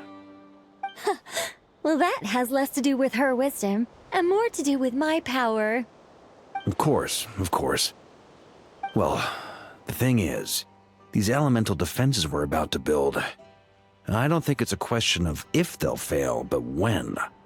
Durin's findings from his patrols make it clear that Dottore is constantly expanding his territory. First it was his lab, then the design bureau, and now this. It's not realistic to completely stop him encroaching on the rest of Nagrai. Rather, our goal should be to stall him for as long as possible.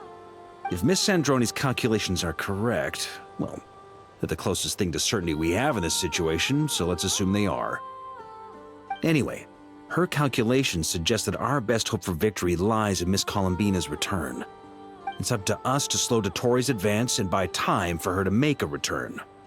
Are you asking me to help you with building the defenses? No. I'd like you to prepare for what comes next. When he eventually reaches us, we will have to fight him. You were an angel once and a mage now. I'm asking you to lend us your protection. Oh. Can I take it that you're triggering the terms you fought for during our three-way talks? Well, technically those terms were about protecting Mondstadt. But if you're happy to agree to the change in location, then yes, let's do that. You're cashing in on this much sooner than I'd imagined. Well, yeah. The way things are going, I might not get another chance. Very well. The mages have heard the knight's plea, and we will respond. To tell the truth, Alice and I had already discussed how we might help you all, so I didn't come empty-handed. I always like to be prepared.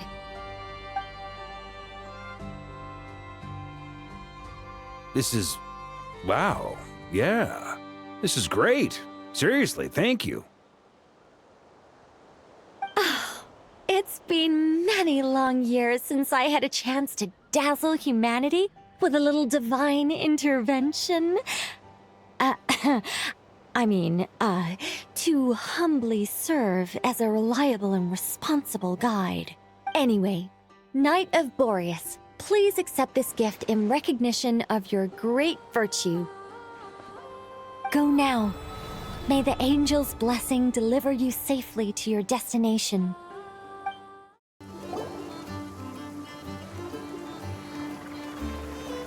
Ah, you're here. Sandroni! How are things going? Glad you asked. You two are about to become the first people to lay eyes upon my masterpiece. Or should that be the first person and the first, specter? Hey! Whatever. Come, feast your eyes on this. Wow! We've never seen something like this before! This meter displays the progress of my formula. Currently, it's still making the most important connections. Once it's finished running, I'll deliver it right to your side. And then, we can finally bring Columbina back. What do you mean, deliver it? Can't you just tell us over the Dodo communication device? It'll just be some numbers, right? Ugh, you're such a greenhorn. This isn't the kind of formula you solve in math class. It's a highly complex algorithm capable of constructing a framework of rules. Ugh, whatever. We'll be here all day if I start trying to explain it. All you need to know is the formula must be completed before we can bring Columbina back. I'll share the data with you. Nicole's agreed to let me use her information channel, so we just need to use the Dodo communication device like so. And... there. Now you can check in on my progress. Wow! Look at that! You're amazing, Sandroni! About time you recognized my genius. Took you long enough. Anyway, that's all for me. You should check on the others if you have time. Make sure we don't have any weak links in the chain. That might sound harsh to you, but close supervision is a common practice in the Fatui. Not looking to catch anyone out. I just care about everything going smoothly. That's all. I'm kinda stuck here while the formula's running, so I need you to be my second pair of eyes in the meantime. Yes, Miss Moonchanter? What are you staring at? You always address me in the strangest ways. Lady Moonchanter 1 minute, Miss Moonchanter the next. Yes, and? Are either of those incorrect? Not as such. It's just that I simply call you Nefer nowadays. Uh-huh. That's my name. What's your point? The point is I don't add any honorifics or titles. Meaning what? That maybe we're on friendlier terms now than we used to be. Is that how you see it? And I thought I was the one with eye damage. Never! Wilma! Paimon, traveler. Just swinging by to check in on you. How are things going? Did you manage to get some rest? Don't worry about me. I won't slow us down. And I give my all to ensure our victory. Ah, yes. Allow me to give you two a quick checkup. Hold on. You're both in good shape.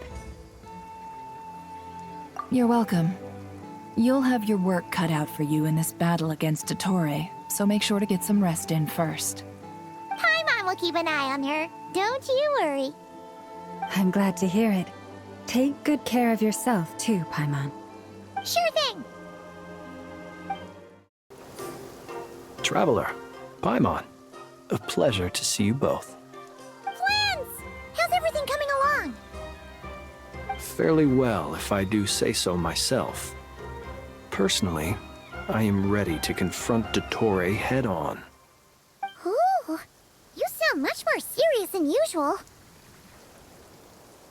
To be honest, I am not usually fond of exercising my full strength. For one thing, it's hardly conducive to maintaining a low profile. Besides, I believe one should have the right to choose when to show their hand. I am conserving my strength until the moment of battle is upon us. Anything to boost our chances of victory. Seeing you get into the zone like this really puts Paimon at ease. Huh, Traveler?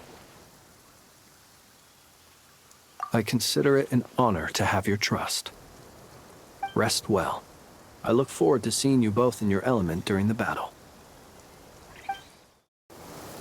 Thankfully, Miss Nicole has come to our aid. Nasha Town is now looking very well defended. Golden Flame. Yes, that's Nicole's power, all right. Based on the latest message from Grandmaster Varka, it sounds like they've reached an agreement. The situation should be more stable with her assistance. Everyone will have at least some degree of protection. Albedo! Durin! Hello there, you two. Are you well rested? That's good to hear. As per the plan, Albedo and I will be in charge of Nasha Town. As Dottore's energy field expands, it's creeping ever closer in that direction. But we will do our best to hold our position. We fought side by side many times before, and always with great success. I believe this time will be no different. So don't worry about us. Focus on fighting Dottore.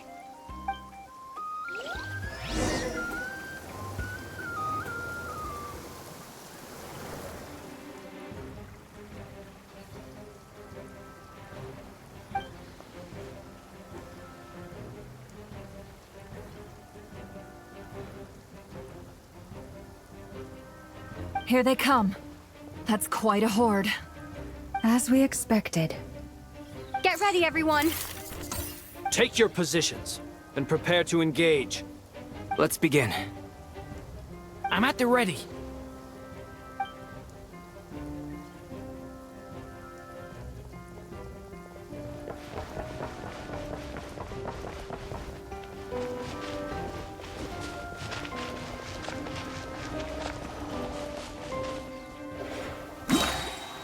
What a waste of time! Change of plan. Be silent. The long sleep beckons. Too late. Another one? Observe. Do not fear the dark. You'll sorely regret that.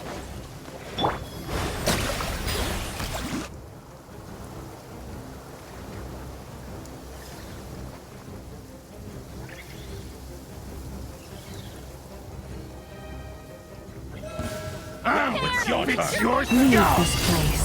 With one heart, the deception ends. These creatures cannot stand against us. Oh, fighting talk. Just don't let your guard down. That goes without saying. I'm hardly the risk taker in this group.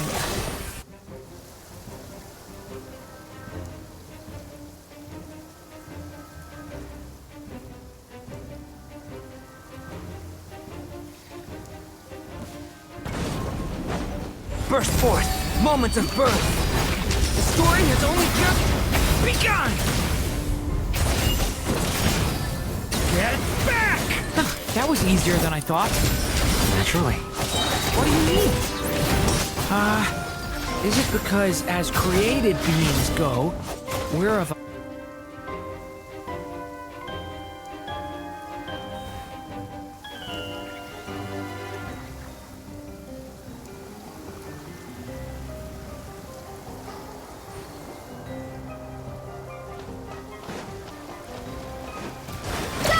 Beware the creatures of the night. People have always used fire to drive away wild beasts. Wouldn't a lantern work just as well? You read my mind, my dear friend. I was just about to say that. All right then, dear friend. Bring the light! Mystery unravels. No more lies.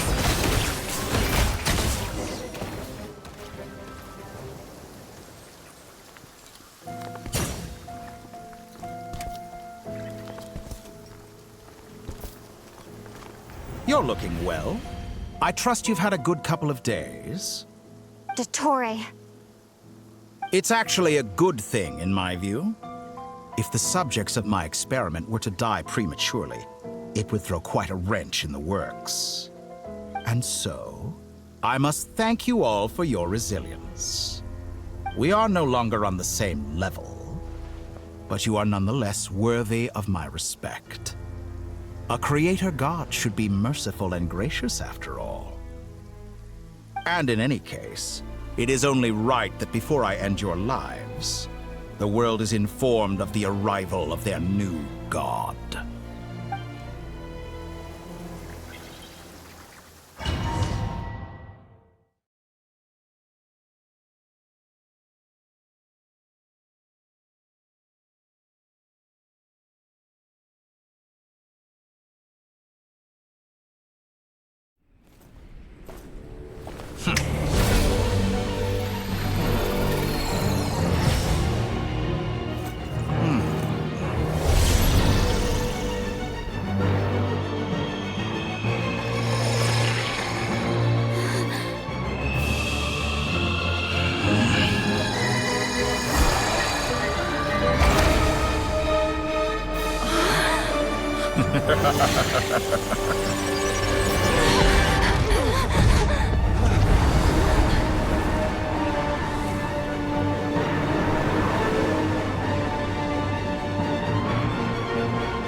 The experiment begins.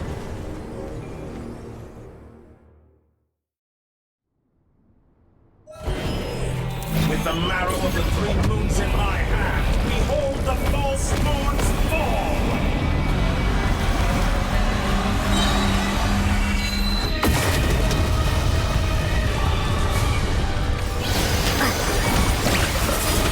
The deception ends here. It all adds up. Can't hide the truth. Did you honestly think that would hit me? The long sleep beckons. Be silent.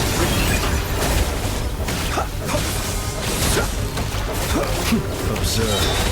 Night falls. Introvert. Night falls. Leaving openings on purpose. Confident, aren't you? The mystery unravels. No more lies. Can't hide the truth. It all adds up. Seek within. First, like an ant in my palm. I've been moved inside another space, and it's sealed off. Looking at the structure of it, it seems like Dottore intends to trap us here. There's no exit. Our endurance is about to be put to the test. Intro. Can't hide the truth. Here, I thought you'd dodge that. Let's see what you're made of. Good, keep it up. Did you honestly think that would hit me? Forest protector. No more lies. That's like some results Can't hide the truth. Reverse. Water jet! The mystery unravels. For the everlasting forest. Moon's remnants fall. Bombs away! Water jet! It all adds up. No more lies. Did you honestly think that would hit me? Seek within. Absurd. With the marrow of the 3 moons in my hand, behold the false moon's fall!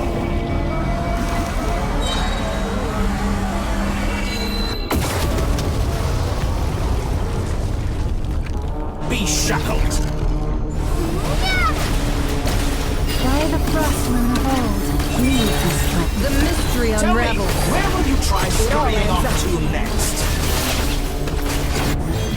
Looks like Dottore has opted for a divide and conquer strategy. But we will not allow him to triumph. Now, I shall pray for our victory.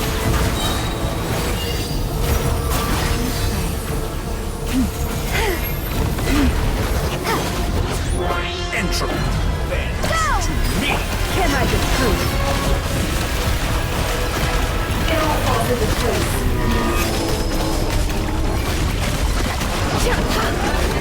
It all adds up. Outdone! Water jet! No more lies. Be shackled! Seek within. Found!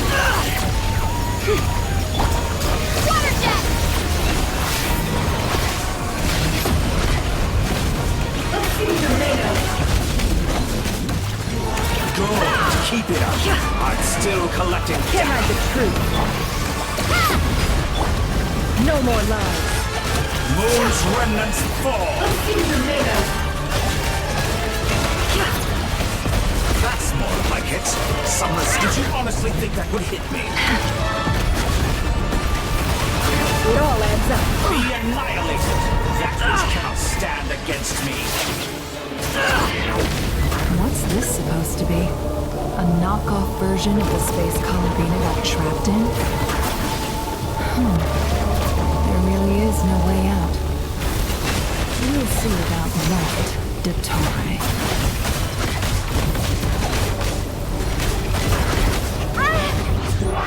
My apologies. I had not intended to take your teammates from you. But you have a choice. Obey, and I can leave. An excellent deal, if you ask me.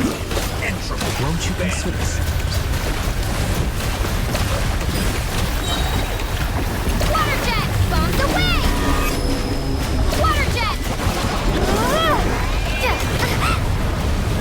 Go!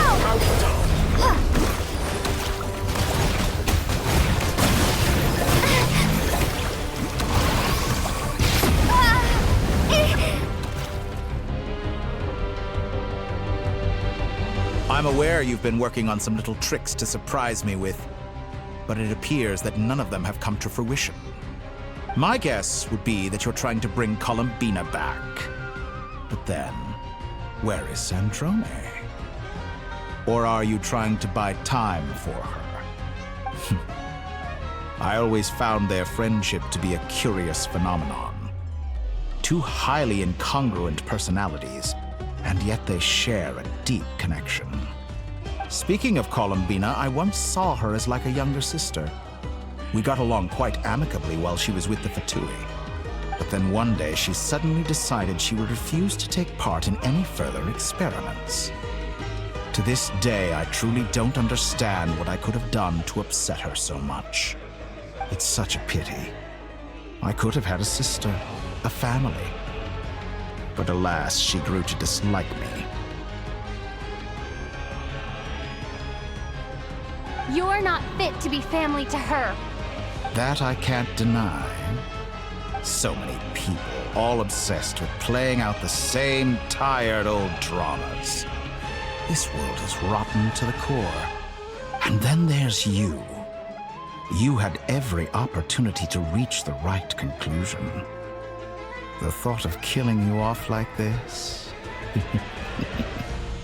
But I maintain that I approached you in good faith, so I will offer you another chance. Will you work with me? You have until I count to 10 to make your choice. 1, 2, 3. Not in a million years.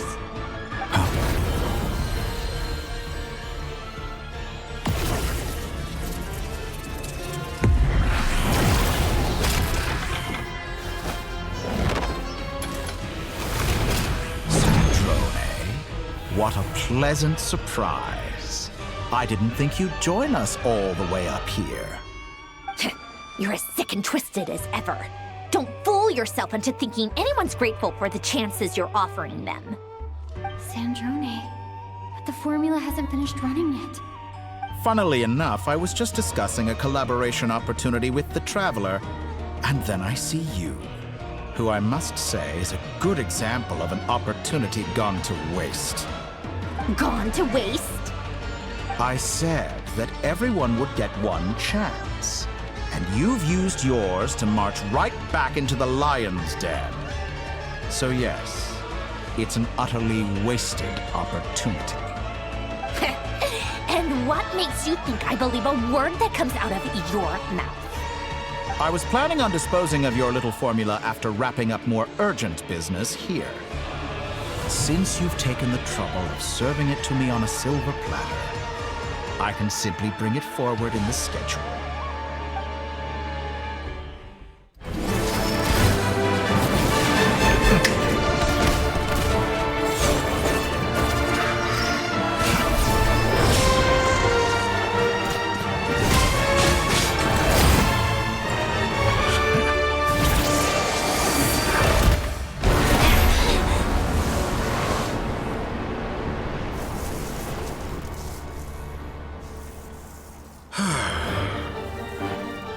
Is this your life's work? This piece of trash?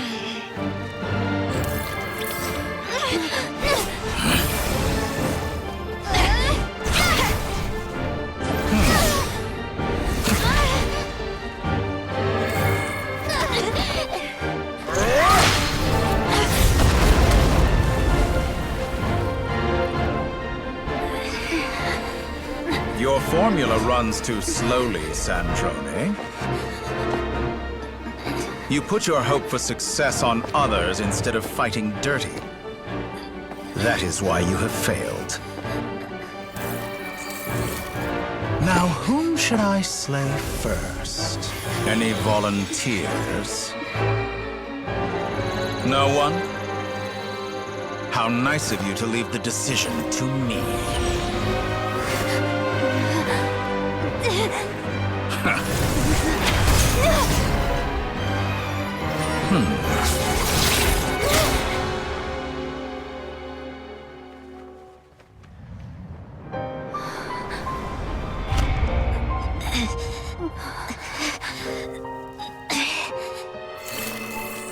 Oh, how unexpected. Sandrone, any last words for me, comrade?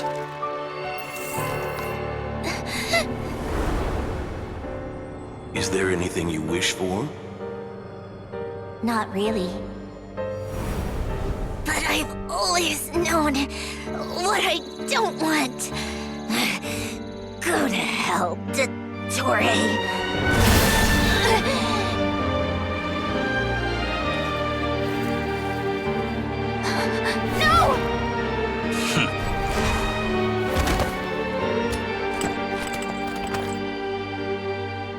And now, you have failed.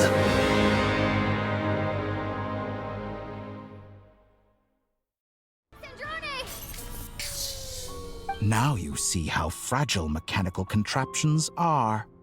Just a gentle tap, and they fall to pieces. However keen of an inventor Sandrone may have been, her death spells the end of the formula that was running inside her body. Of course, I have to commend her for making it this far. As her colleague, I have to admire her stubborn tenacity. Now, it is time for you to take your place by my side. My count was interrupted, but the second chance I extended to you still stands. Once again, you are welcome to join me. By now, I'm sure you have gained a greater appreciation for the power and authority I wield. What is stopping you from embracing a new world of endless possibilities? Not in the mood to talk? As you wish. You seem less talkative than usual today. I'll change the topic to something more apropos. Sandrone was always like this, never trusting anyone, always so reluctant to share her research with them. Objectively speaking, she had her strengths. It is remarkable how she extracted and even optimized the world formula from so much data. But her inability to trust was her undoing. Had she allowed someone else to monitor or run the formula for her, you might still have a chance at victory even now. But regrettably, she was a stubborn fool. As much as it pains me, she had to go. Dottore. Maybe this is news to you, but people can change. Columbina surprised you when she escaped, and I think Sandrone would surprise you too. Change? You can twist the truth however you want, but I see it clear as day. You're the one who can't trust other people. Is that how you see me? By this point, what can you hope to do about it? It is pointless to fight on. You've already lost. Wrong. You can't win this, Dottore.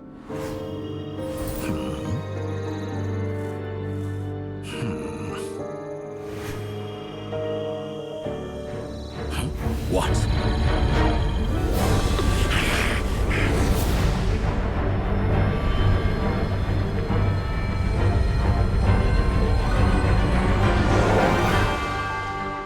My formula can get us 90% of the way. It will connect you to Columbina. Then, I will bring the formula's output to the Traveler's side. For the last 10%, do whatever it takes. Just bring the moon down.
my body into moonlight and pour it over Nodcry.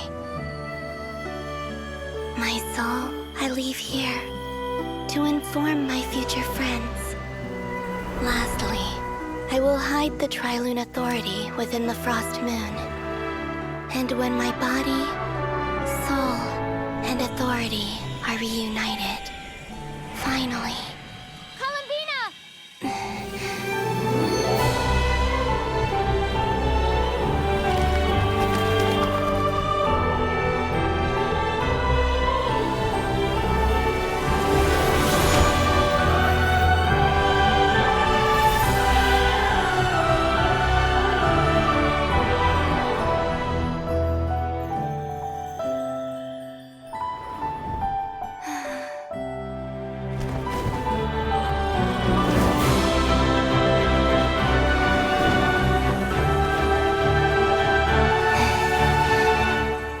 It's been too long.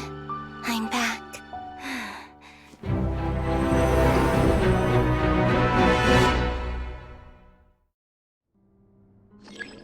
Stay focused on the battle, Traveler. What a touching reunion. Though I personally find myself repulsed by the sight of weaklings huddled together for war. Now, you're quite finished patting yourselves on the back. Show me how long you can struggle. Before you... Watch out, Columbina! He can manipulate space itself! I know. Wait for the right moment. We'll strike together. Pathetic. Wipe out! Go! Entropy wins.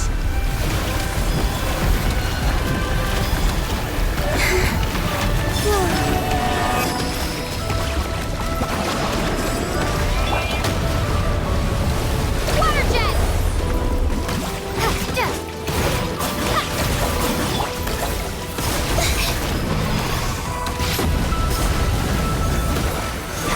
Surge. Bombs away! Burst like an ant in my palm.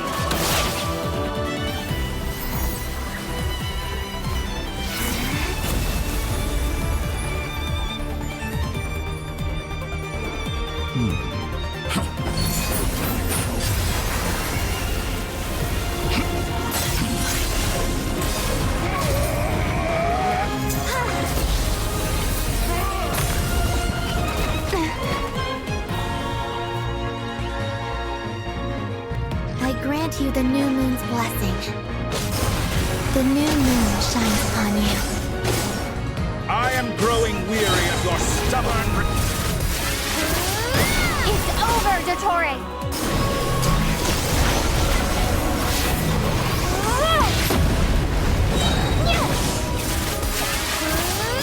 Time to pay for your...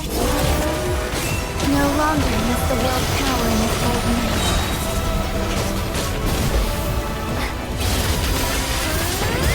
Our future is... Let the moonlight dispel the darkness.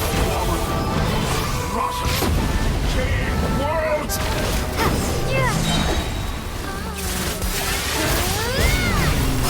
Everlasting as the moon.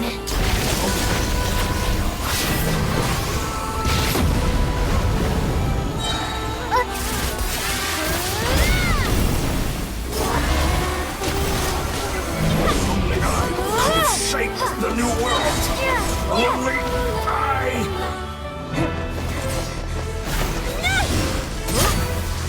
Willfully blind. How can you be so satisfied with your fate?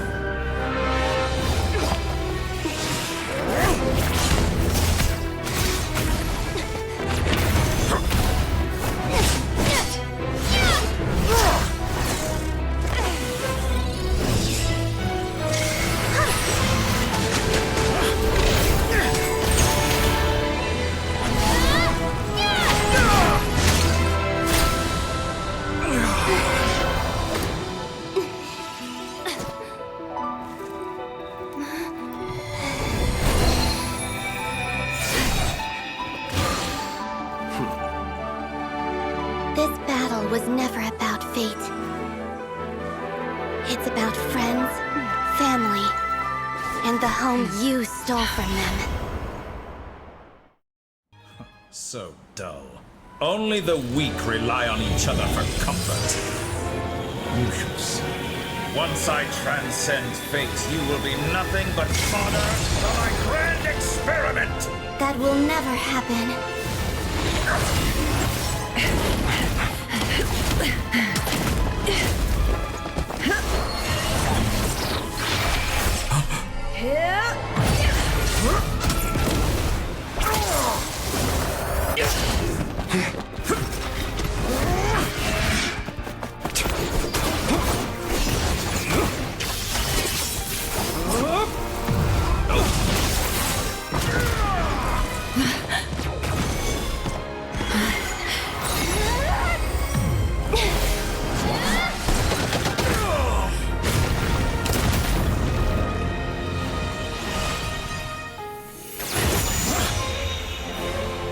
Today, the moon lights up this world once more!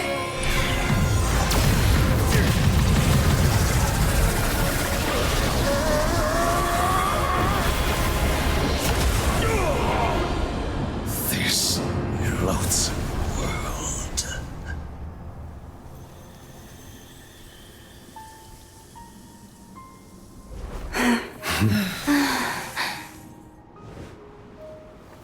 No, this world is our home.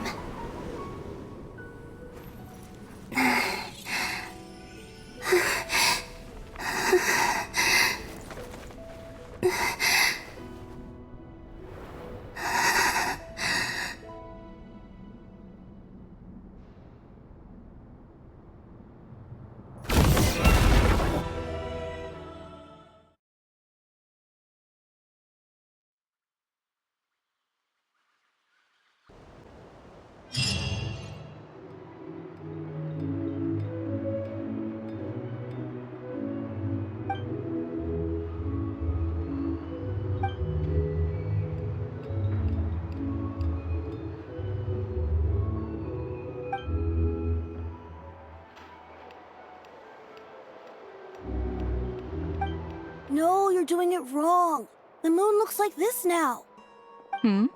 What are you trying, children? The new moon, Mom! It looks different than before, doesn't it? Also... Can I go buy a sugar sculpture today? Please? Just one? All right. I suppose today is a special day after all. Almost like a festival. Extra, extra! Get the latest Nasha Express here! Post-disaster report! Nasha Town reborn beneath a new moon! The voyage begins today! The future looks bright thanks to the League. Want a copy?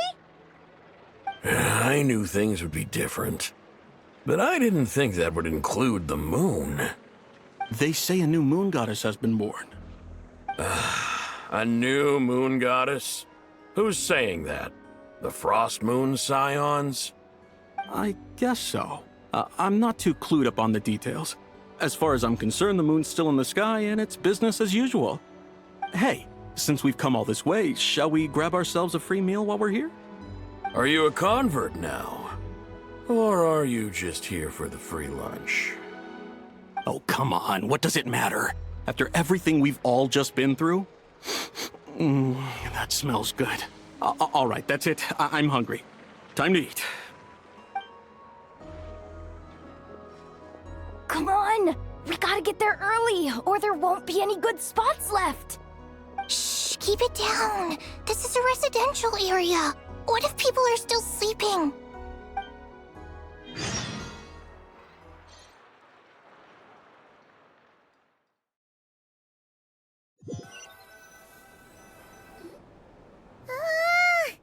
Why is it so noisy outside? It's okay. Paimon was pretty much awake anyway. It's been so long since we last had a chance to relax, huh? What about you? Did you rest well? Still winding down from everything that's happened? Or are you wondering how our friends are doing? Or is it about what Dottore said to you? Okay, if you say so. But don't push yourself, alright? Let Paimon know if you need to talk. What we just went through was a lot. It's totally normal if you need some time to get back in your groove. Luanatar disappeared after Columbina came back. Apparently, she was part of Columbina's soul or something. Still, Paimon kind of misses Luanatar somehow. But anyway, you did great. So did Paimon. We all worked our butts off to contain this disaster, and in the end, we made it. So, chin up, Traveler. You should be proud of yourself. Hey, don't poke fun. You should be glad that Paimon's growing as a person.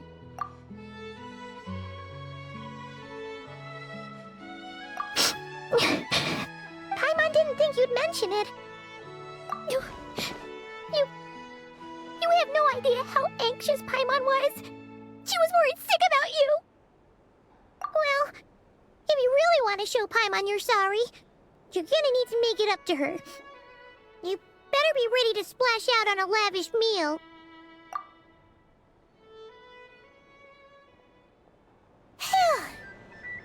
Okay. Paimon's full now. Huh? Oh, hey there, Traveler and Paimon. Good morning. Morning, Yehuda.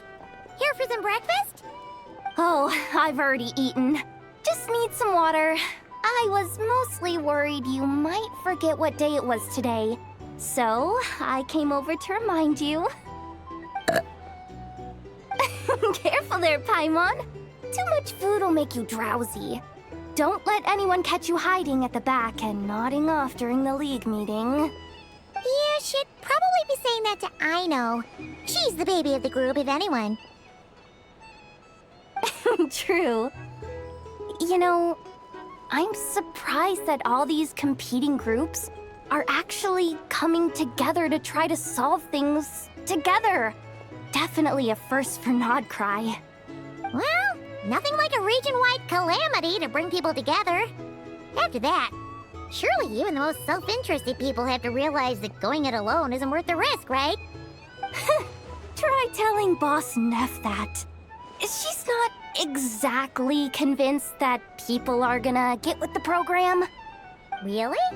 But if she's so pessimistic about it, why'd she agree to be the Curatorium's representative in the League? Probably 'cause even though Unity sounds like a pretty far-fetched idea, the benefits it would bring make it worth a shot. I think things will work out, though. I swear, Nodcry feels like one big family now with everything that's happened. More than it used to, anyway. Paimon's with you on that one. And it seems like plenty of other people agree, too. Just listen to the bustling streets. All right. Everyone's been rebuilding these last 2 weeks, and the evacuees have been coming back in droves. Life's slowly returning back to normal. Which means my workload's probably gonna shoot back up. Were you about to head out? There's still some time before the ceremony begins, you know. Yeah, we were gonna take a stroll around the square and say hi to some friends first.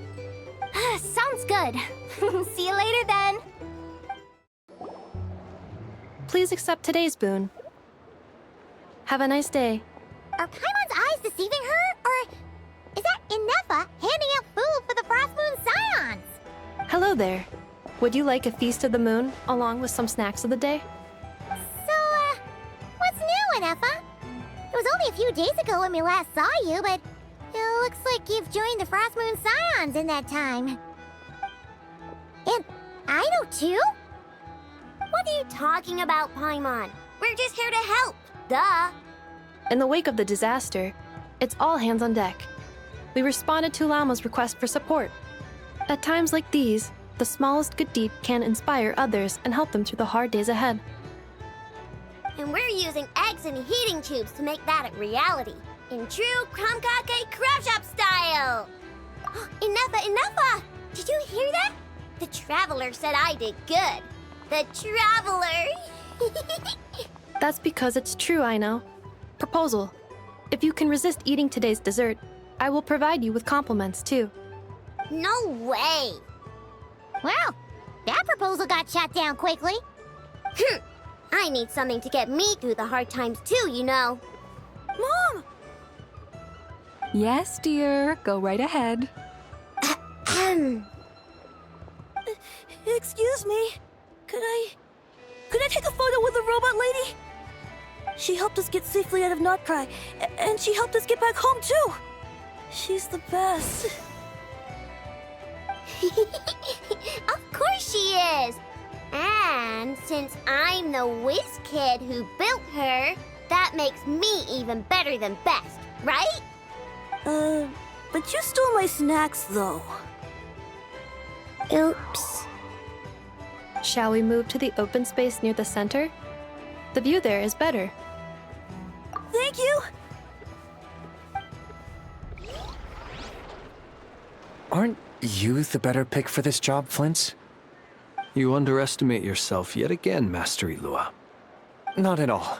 I rarely come by Nasha Town. I don't know any of the big shots here. All in good time. Socializing is a step-by-step journey. But you're much further ahead on that road, aren't you?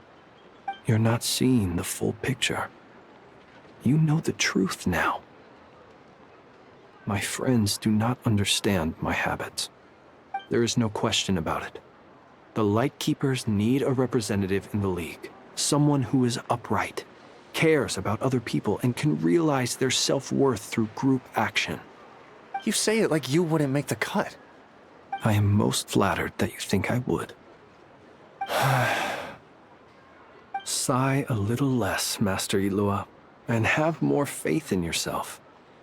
All the Lightkeepers agree that you're a very promising young man. That is precisely why Starshina and Nikita felt safe delegating such important work to you. I'm sure we all also agree that we would sooner die of dehydration than manage to wrangle anything out of you in a discussion. My apologies. I am not in the habit of bringing water with me when I go out. Whatever. I'll take the job. By the way, who else is part of this? Oh, it's quite the who's who of Notcry. There's the Moon Chanter of the Frostmoon Scions, the boss of the Curatorium of Secrets, a representative of the Voynich Guild, and even someone from the adorable Kromkake craft shop. I'm sure you will find speaking with them to be a genuine pleasure. If you say so. I've never done this work before, so I'm honestly a little scared of making mistakes. But I'll do it. Not only is it our duty as Lightkeepers, but because I want to make Notcry a more welcoming place. An admirable attitude to take. The beacons are lit, Ilua. We're but one step away from breaking through the blizzard. We have the chance to band together and build our shared homeland into an Elysium. This is unprecedented for Notcry. An opportunity not to be missed. Yeah. You're right. I'll do my best. Quite a few familiar faces have arrived. Let's go, shall we?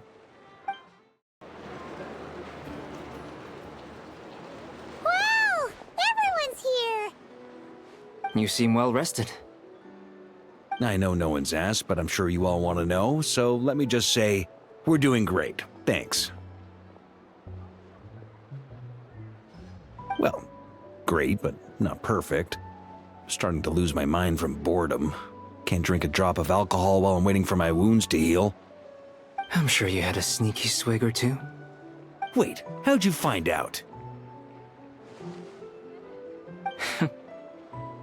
I'm sure you must be missing Mondstadt after all these years away, Grandmaster.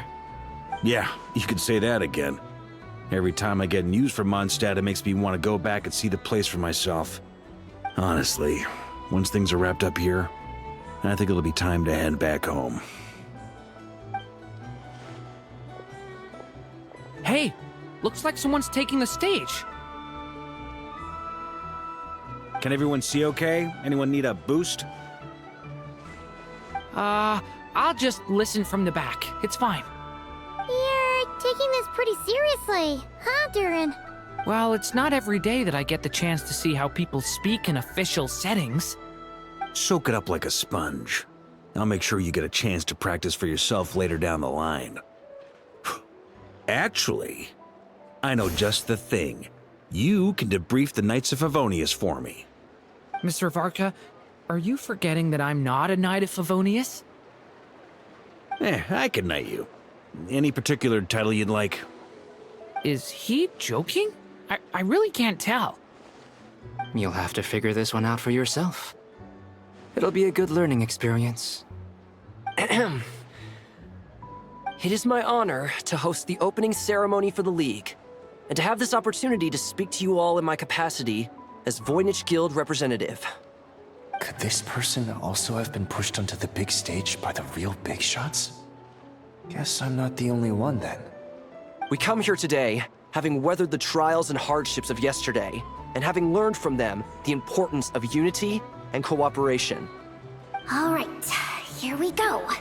Uh-oh, looks like Aino's off in Dreamland already. Wait, Boss is looking kinda drowsy too. What's up with her?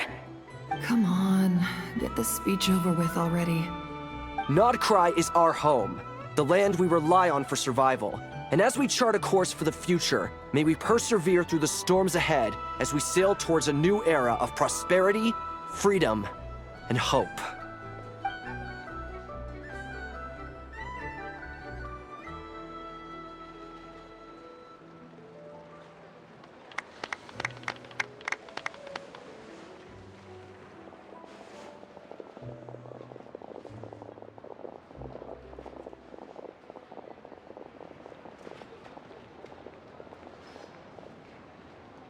Looks like we'll have more opportunities to travel in the future. I'm sure you'll cope, Lady Moonchanter, given how fleet of foot you are. Unfortunately, I suspect I'll be too busy at the Curatorium to act as your host. We have a busy schedule, not to mention an international network of contacts to manage. It'll be all right. I'll just check your schedule with Yehoda well in advance. And if she's not available, I can simply ask Ashru. You... So giving my employees extra workload isn't enough for you? You're really going to drag my cat into this too?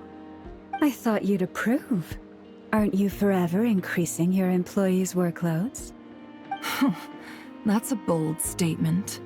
Are all the Frost Moon Scions feeling more audacious now that your moon goddess has returned?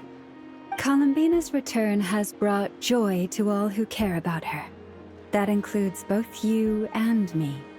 As for the Frost Moon Scions, we are learning how to thrive independently, without relying on the moon goddess. It is up to us to make our home a more livable place. Joining the League is one of the steps we are trying towards that end. I like the word try. It's nice and non-committal. You can opt out at any time and still say you tried. You don't see a bright future for the Frost Moon Scions? Or did you mean the League? I'm just not as optimistic as you.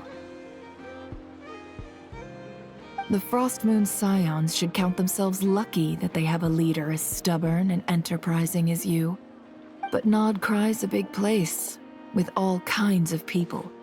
Most of them don't enjoy answering to a leader, or even listening to reason. Well, that's where you and your methods come in. Unless the Curatorium of Secrets is only here for appearances. For now, yes. And that won't change until this venture becomes worth my while. What would make it worth your while? Getting out more than I put in. Right now, I'd barely break even, but I'll grant that it's a good start for Nodcry. Then maybe it's worth a try. All right, you can stop now. Or do I have to join the Frost Moon Scions before you'll get off my back? You'd be very welcome to join us. Hey, you two! Congrats on all your hard work! What are you chatting about? Nefer was trying to dissuade me from adding to her employees' workload. Also, she's considering joining the Frost Moon Scions. Sorry, what? Your conversations are always the most interesting. Would you two care to join me for some tea before heading to your next destination?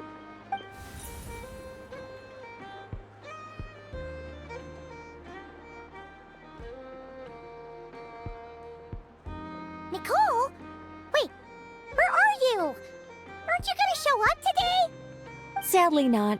I'm otherwise occupied right now. I'm sorry, Paimon. I can hear how disappointed you are. If it's any consolation, let me say that how things appear on the surface is a far cry from what they are at their core. Perhaps you'll feel better if you focus on the fact you have a special line of communication with the great mage herself. Okay? Has something happened? No, or not yet, anyway. Well, that's not ominous at all. Not for the time being. Just think of this as a general check-in to make sure this communication system is still running smoothly. Besides, it's good to chat once in a while if we want to maintain our friendship. You could have just said so. Paimon got all worked up for nothing. Still, the best friendships are built through face-to-face interaction, you know. It's never gonna stop being weird having tea with you when you're not there and just talking to thin air. All right, fair point. I'll bear that in mind for next time. Yeah. Any update on that crisis at the world's borders? Alice just informed me that they had their work cut out for them. And now everyone's thoroughly exhausted. But they did finally get things back under control. Still, we can't let our guard down yet. The disruption caused by this disaster has made Teyvat easier to detect from the outside universe.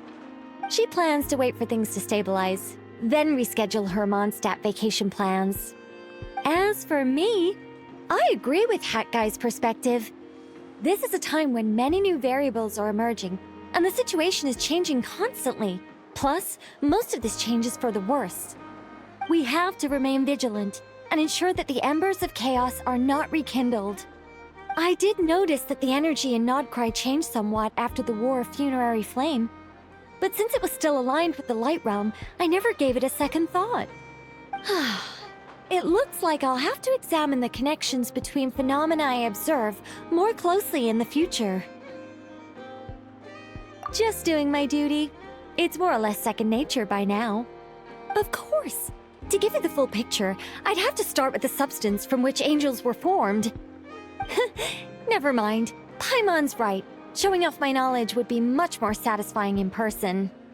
By the way, you did receive the gifts from the Hexen Circle, yes? I'm not trying to claim credit or anything, but my pride demands that I at least mention it. They're quite similar to the protective talisman that Alice gave Dory, but with some very special enhancements. Oh! So that's what kept our friends safe when Dottore trapped them. Indeed. We went to great lengths to make sure they were invisible to his eyes. I'm so happy they came in handy. Still, not fishing for gratitude, by the way. I just want you to be aware that sometimes your friends may be protecting you in ways you cannot perceive. Anyway, I'll contact you if anything else crops up. If not, you know what they say, no news is good news. Oh, my angelic instincts are tingling. They say you should head to the docks next. Your friends are about to board their ship home.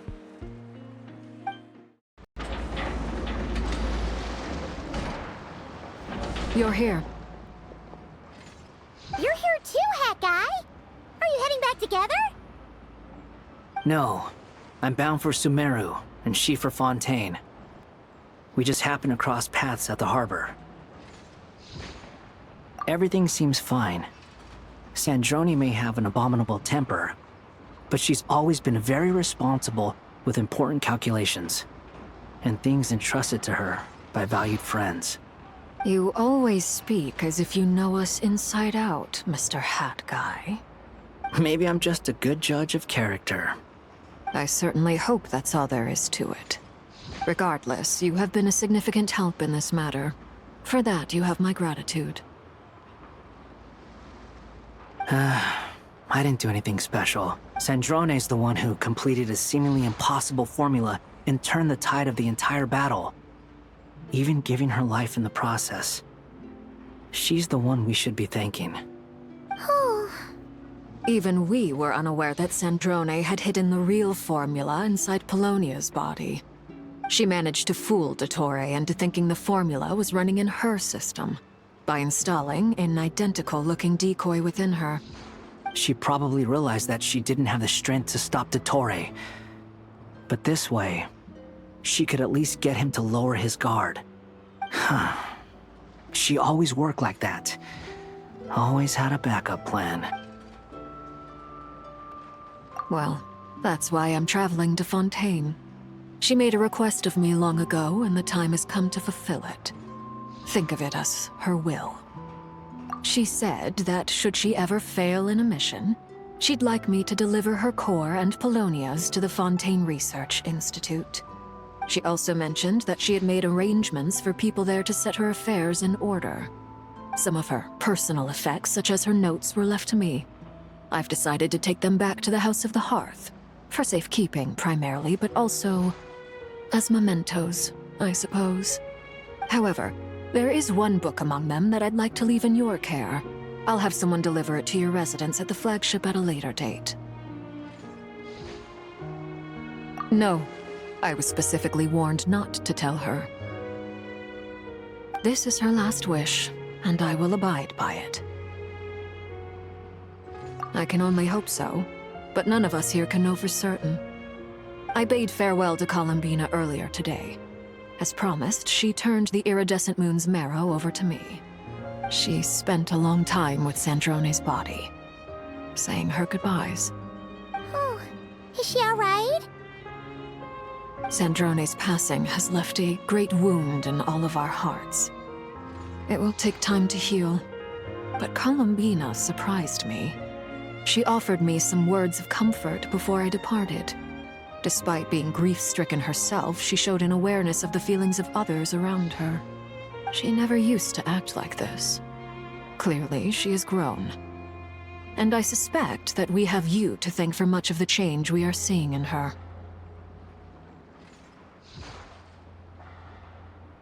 Huh.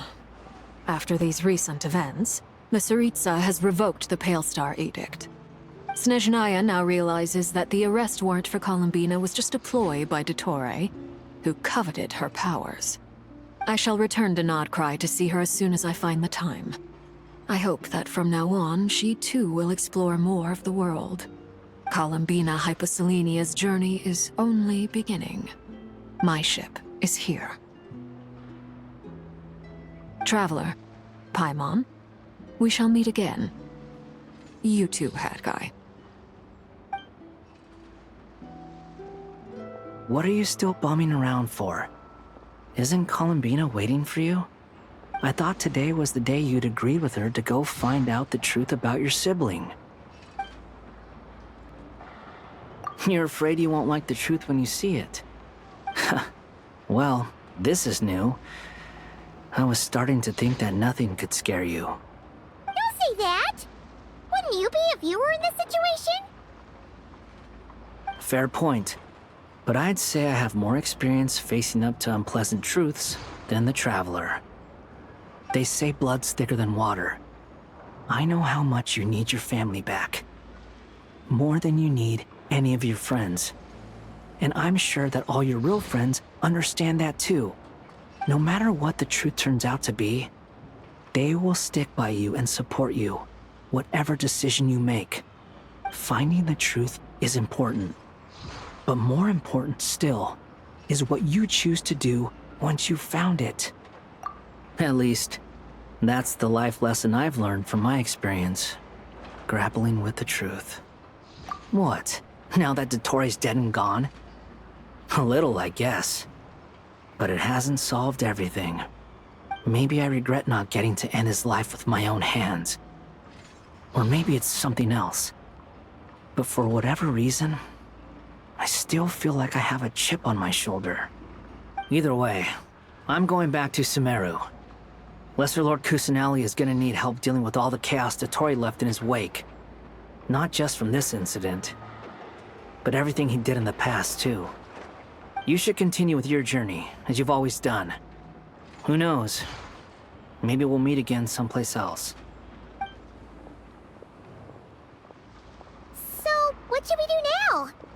If you want to explore a bit more to steady those nerves, Paimon's game!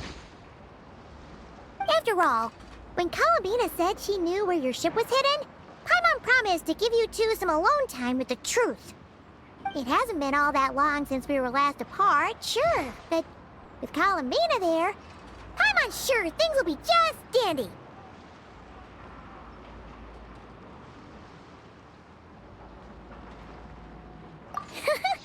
Ain't no biggie.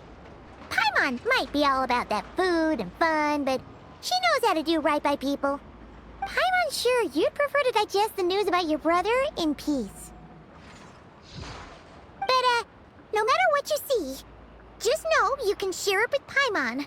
Of course, as long as it's not super private. If you can't make sense of something, let's give it some thought together. And even if we both can't figure it out, Paimon can at least treat you to a nice meal. Glad to hear it. Feel better now? Alrighty. Next up, time to meet with Columbina.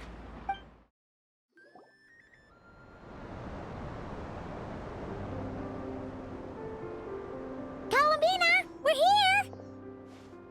Can't quite believe we're meeting out here. We've gotten used to walking over to Silver Moon Hall whenever we go see you.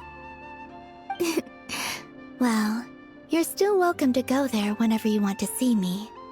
It's just, now that it's all over, I've decided to make some changes. Try and fit in with the Frost Moon Scions, like Lama suggested. The older generation are still timid around me. They don't dare get too close, and they bow their heads when I walk by. But things are much better with the children. I see more curiosity in their eyes. Hopefully, by the time the next Moon Prayer Night comes around, I can enjoy the festival with them as myself, without having to pretend that I'm only dressed up as the Moon Goddess. You'll do fine, Columbina. Paimon's sure they'll realize you're super nice once they get to know you better. You really think so? When we first met, you thought I was a little up in the clouds. We were just starting out then, come on! So Lama told you, huh? I'm only teasing. I know that I have you to thank for pulling me back down to solid ground. It feels good to finally stand firm on the earth where I was born. Oh, that's great!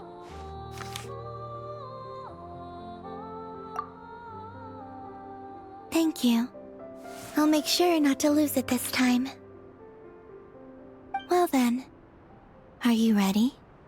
Ether, what happened to our spaceship back then? Why did you leave? It's time to learn the truth at last. Ready as I'll ever be. Good. Then let me open the way for you.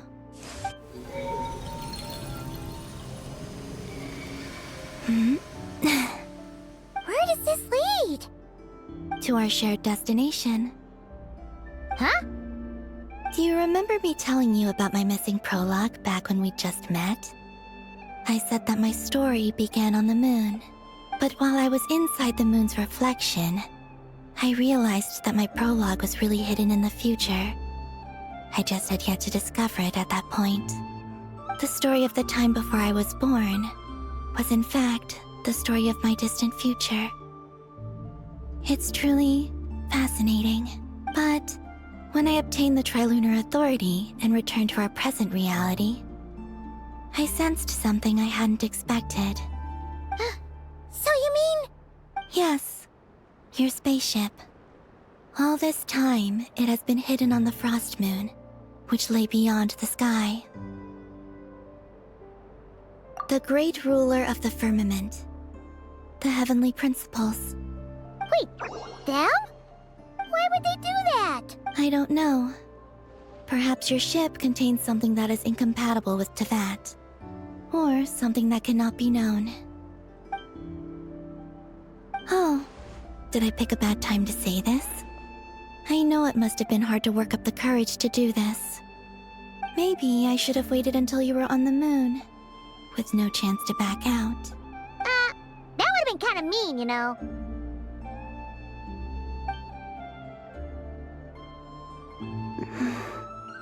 Take me there. Oh? Whatever is hiding in that ship, it belongs to me and Ether. Those memories belong. No one else has the right to decide whether I should or shouldn't know about it. Not even the heavenly principles. Very well. Then let's go. You two take care, alright? And don't forget to come back soon! Rest assured, Paimon. We will. Traveler, after thinking about the story that we'll find hidden on the moon? Yes. And hoping that it has a happy ending. Stories like that don't exist, you know? You don't believe in happy endings? I don't believe in endings.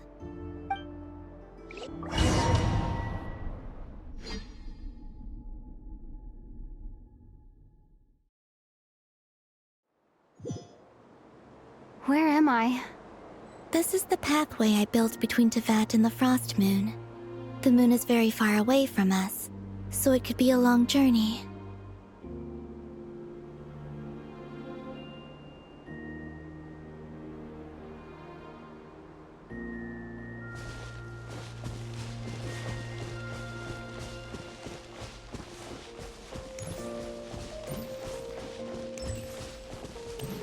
After I obtained the Trilunar Authority, I unwittingly saw past events from many of my friends' lives. One was Lauma. She was so young when they chose her to be the Moon Chanter.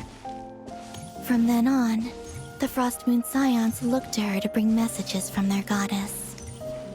But, for better or worse, I had left Hisi Island before she was ever born. It was not until much, much later that she met me. I think it's for the best. Because of the way things turned out, you had the opportunity to become friends. You're right. In that sense, I think we were both very lucky.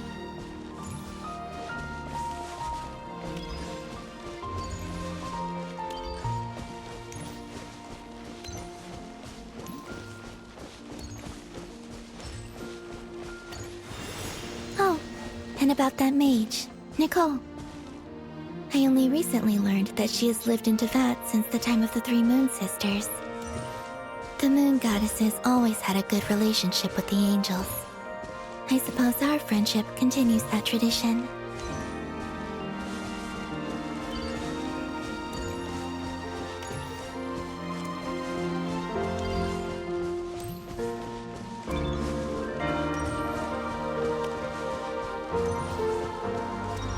And then, there's Zandrone. I never knew that much about her, beyond the fact that she was created by someone called the Lord Artificer. She, too, suffered for a long time before joining the Fatui.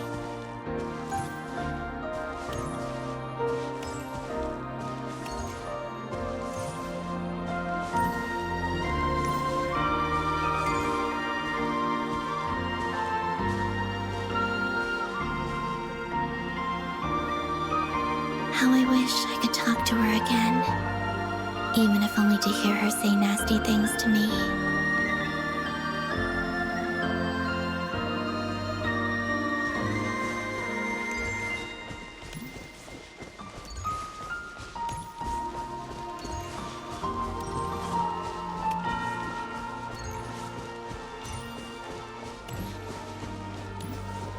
Also, I saw your sibling's story.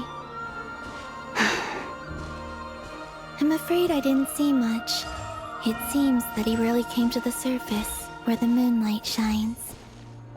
But I did notice that back when you first set out on your journey, he would often appear nearby, gazing at you from afar with a guilty look in his eyes. Ether. Let us speak no more of the past. I probably shouldn't reveal so much about my friends. It's not my place. Let the moonlight carry us forth. We are very close now.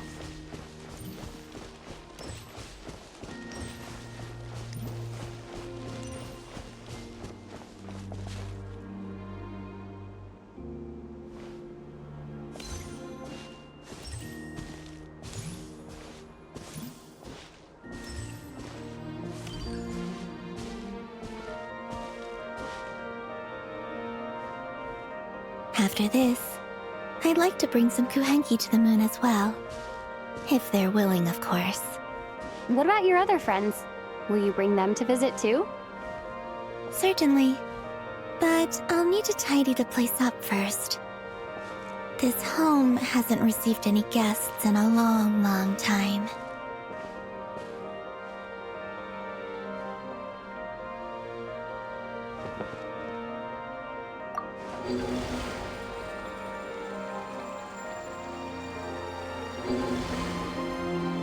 I remember writing something similar with you on Moon Prayer Night. I believe it was called... Dodoko's Whirligig. Yes, that was it. You asked me if I was afraid to return to the moon, and I said that I was. The idea that I had gained something precious, only to lose it so quickly. That frightened me. But I'm not afraid anymore. Besides, this time, we're traveling together.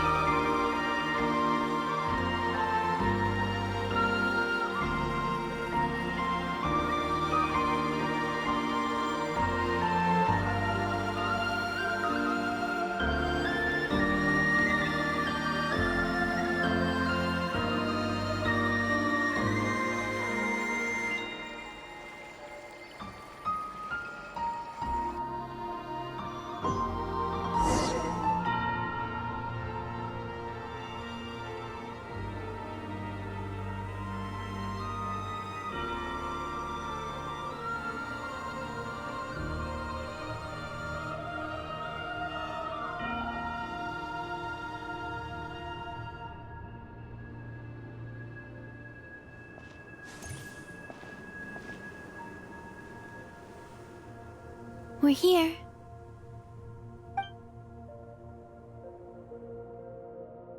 Over there.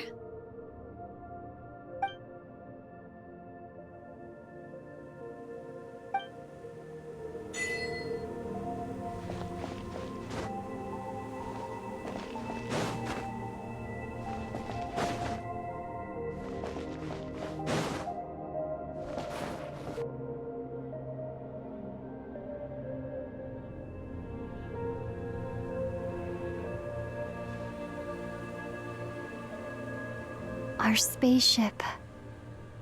It's huge. I suppose that the moon is the only place one could hide it. It'll be all right. Huh? The way you feel in this moment, I went through it too, on Moon Prayer Night. The door was right in front of me, but I struggled to find the courage to step through. Solitude for me once meant living a life in which even I was absent. Before I met you, that was the only life I knew. But that night, solitude meant throwing away the life I had gained after meeting all of you. Columbina. Go. Retrieve the part of your life that was once lost. Trust me, you will lose nothing by doing so. Look, Teyvat is right there. All of our friends are down there, waiting for us. You're right. Thanks, Columbina.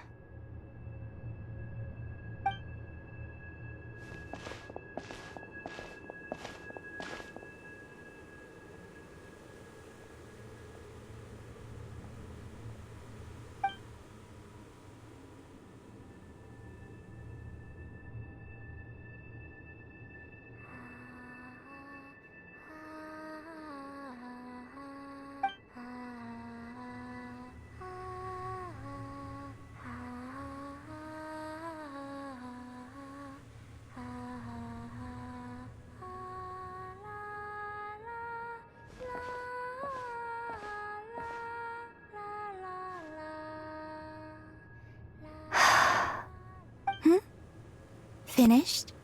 Yeah. Why did you take your eye mask off?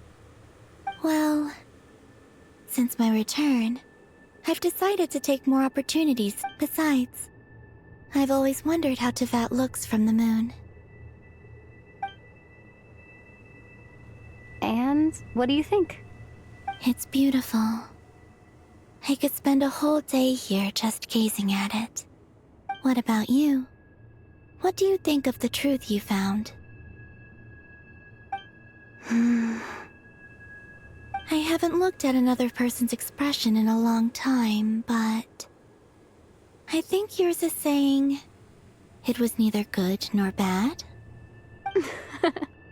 Keep this up, and it won't be long before you give Nefer a run for her money. Oh, I don't think that's going to happen. I'm much more used to sensing what's going on around me with Kuvaki. I think I'll save my eyes for seeing special moments I really want to remember. I read the spaceship's flight logs. I always assumed that this was my first time in Teyvat. I thought that Ether and I must have been hibernating in space for centuries on end. But the logs show that our spaceship flew over the skies of Teyvat once before. A long, long time ago. Flew over? So you didn't land? No. The ship barely came to a stop before flying on again. After that, it continued traveling through space for a long time. Some of the data is corrupted, but I suspect that it kept flying for thousands of years. It was only after that that the ship made a forced landing in Nodcry. When Ether found me, he came from outside the ship. Could this mean that he left the ship long before I did?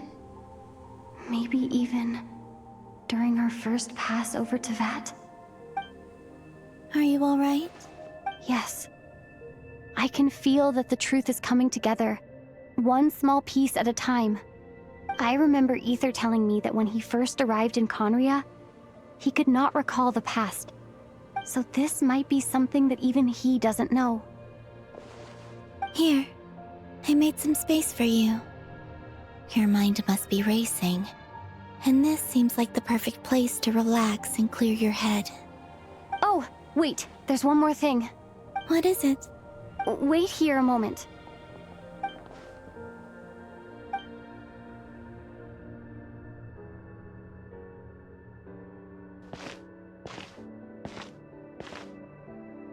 Hey, Columbina.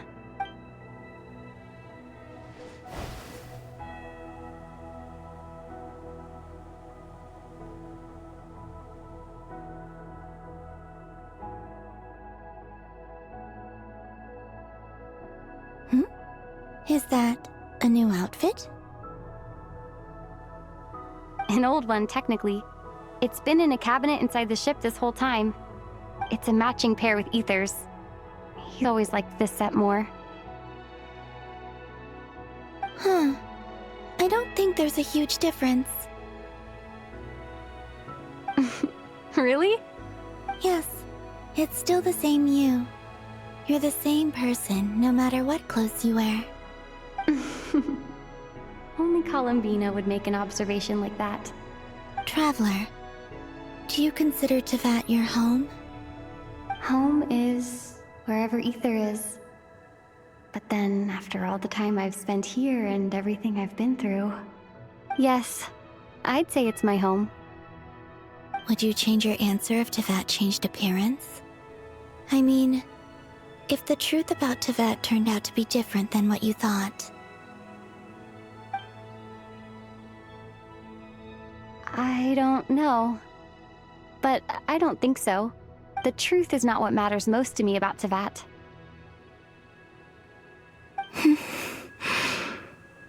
When I was first born, I longed for a home.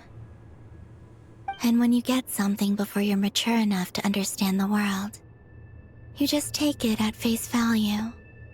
I thought that a home was a transaction. You give me what I want, and I'll do the same for you. But you and your friends taught me what a true home should look like. You never asked for anything, yet you gave so generously to me. That's because your friendship matters to us. It was worth it. In the past, I thought that my birth in Nodcry must have been a mistake. But after journeying to the distant past where the story began, I realized that it was I who chose Nodcry to be my future home. Now, I am glad that I made that choice. I'm sure your friends are just as glad. In fact, I intend to make the same choice today as I did back then. What do you mean? Well, I've given the Eternal Moon's Marrow to Lauma, and the Iridescent Moon's Marrow to Arlecchino. And now, I shall return my Kuvagi to Nodcry again, that it may continue to protect my chosen home. Wait, but what about your body? Oh, are you worried that I'll disappear again? I won't. Not this time. The Frost Moon has now entered the fall sky, and I am the Trilune Goddess. I am only returning to Nodcry the part of me that it needs. I am giving what I can, because my home is worth it. Oh, and I have something for you, too. For me?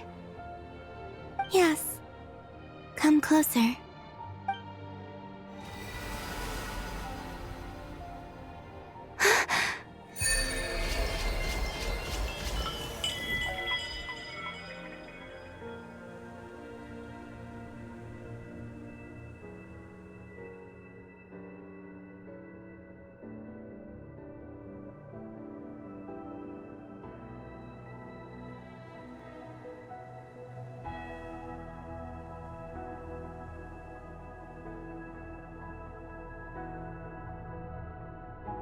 What was that? I lifted some of the restrictions this world placed on you. I trust this will help in your future adventures. My power. It feels like it's grown. I can use the elements more freely now. Thank you. This will be a great help. You're welcome. I see you as family, and after everything you've done for me, In fact, no. It's not because I owe you. It's because you're worth it. Here, this flower is for you.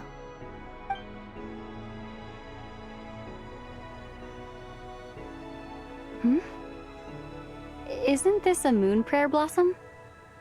Yes. Don't worry. You will never see these flowers lose their color again. I'm finally discovering the joy of giving.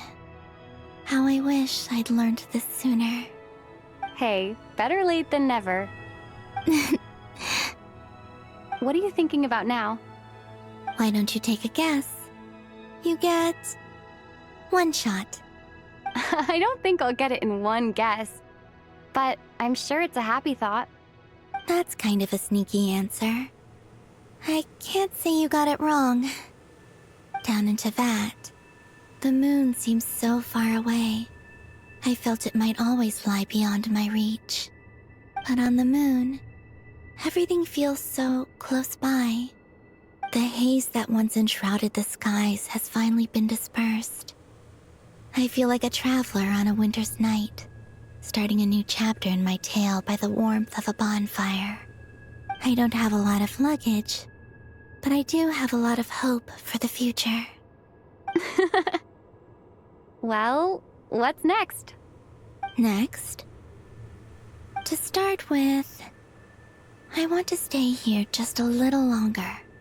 After that, let's return home and continue our journey.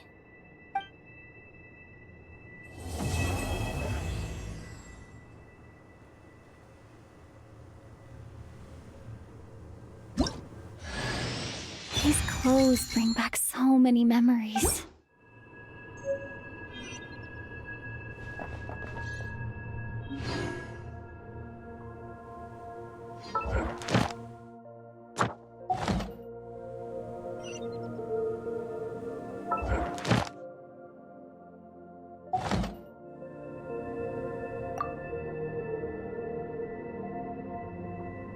The journey goes on, for you and for me. Like I said, this is not the end. I don't believe there has to be an ending. Oh, is that your next destination? Most people would probably tell you to pack some warm clothes. But I experience things differently than most people, so I can't know how cold it is. In fact, it is home to quite a wondrous heat source. I think they call it Kreshnik's torch. Every city in Snezhnaya is built around one of those. I sensed the energy it gave off as I was passing by on a railway train. It felt grand and distant. I also recommend the Korolievsky troupe in Snezhnograd. They give performances quite regularly, and entry was free for harbingers. I liked them a lot. Ice cold and sharp. Crystal clear in some ways, yet profoundly unfathomable in others.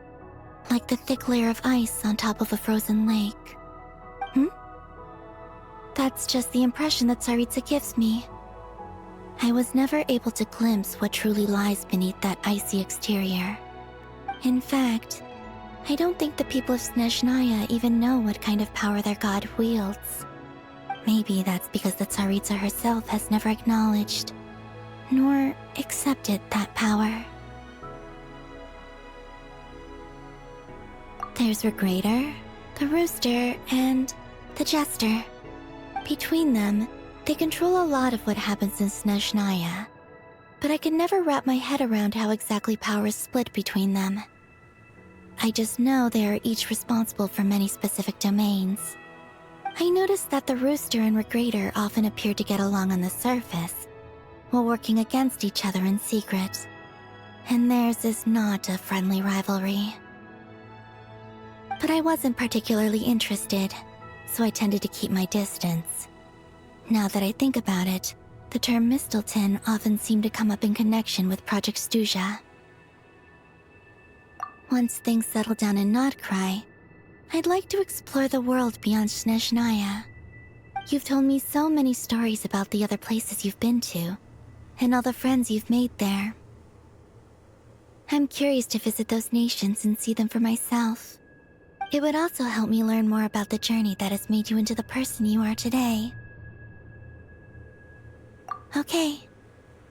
As you continue on your journey, don't forget to gaze up at the moon once in a while. It is, after all, no longer an illusion. It shall cast down its true moonlight, connecting us in truth. To Jean, acting Grand Master of the Knights of Favonius. This preamble is such a pain to write. It's probably high time we got rid of this acting business. I trust that Dern has updated you all on recent events. Hope we didn't worry you too much. The good news is, we managed to come together and put a stop to the Doctor's evil schemes. With that, I think it's safe to say that Nodcry is finally out of the woods. As for the Fatui, not counting the Damselette, aka the Moon Goddess, who has left their organization, we found ourselves allied in this instance with both the Knave and Marionette. May she rest in peace. As ever, we find ourselves better off for making friends rather than enemies. But until we can ascertain the Tsaritsa's true intentions, the future remains uncertain. In a short while... Wait. How am I meant to surprise everyone if I tell them in the letter that I'm heading home? Well, that would be a huge waste. Okay, got it. I will begin sending the expeditionary team back home in waves. I'm sure they'll be able to answer any questions you still have. I hope they won't gloss over the details of my many heroic deeds. But if they do, I'm sure it'll be because they're just too exhausted from the long journey. I think of Mondstadt daily. Please give everyone my best regards. P.S. The honorary knight went above and beyond this time. Are there any other honors we can give her? I'll leave it with you. P.P.S. Please be extra nice to Klee for the foreseeable future.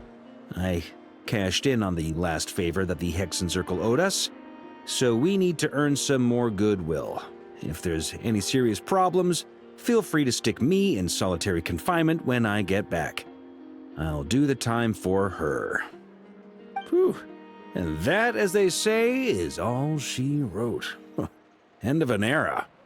And with the moon shining down brighter than ever, I think everyone is going to sleep well tonight.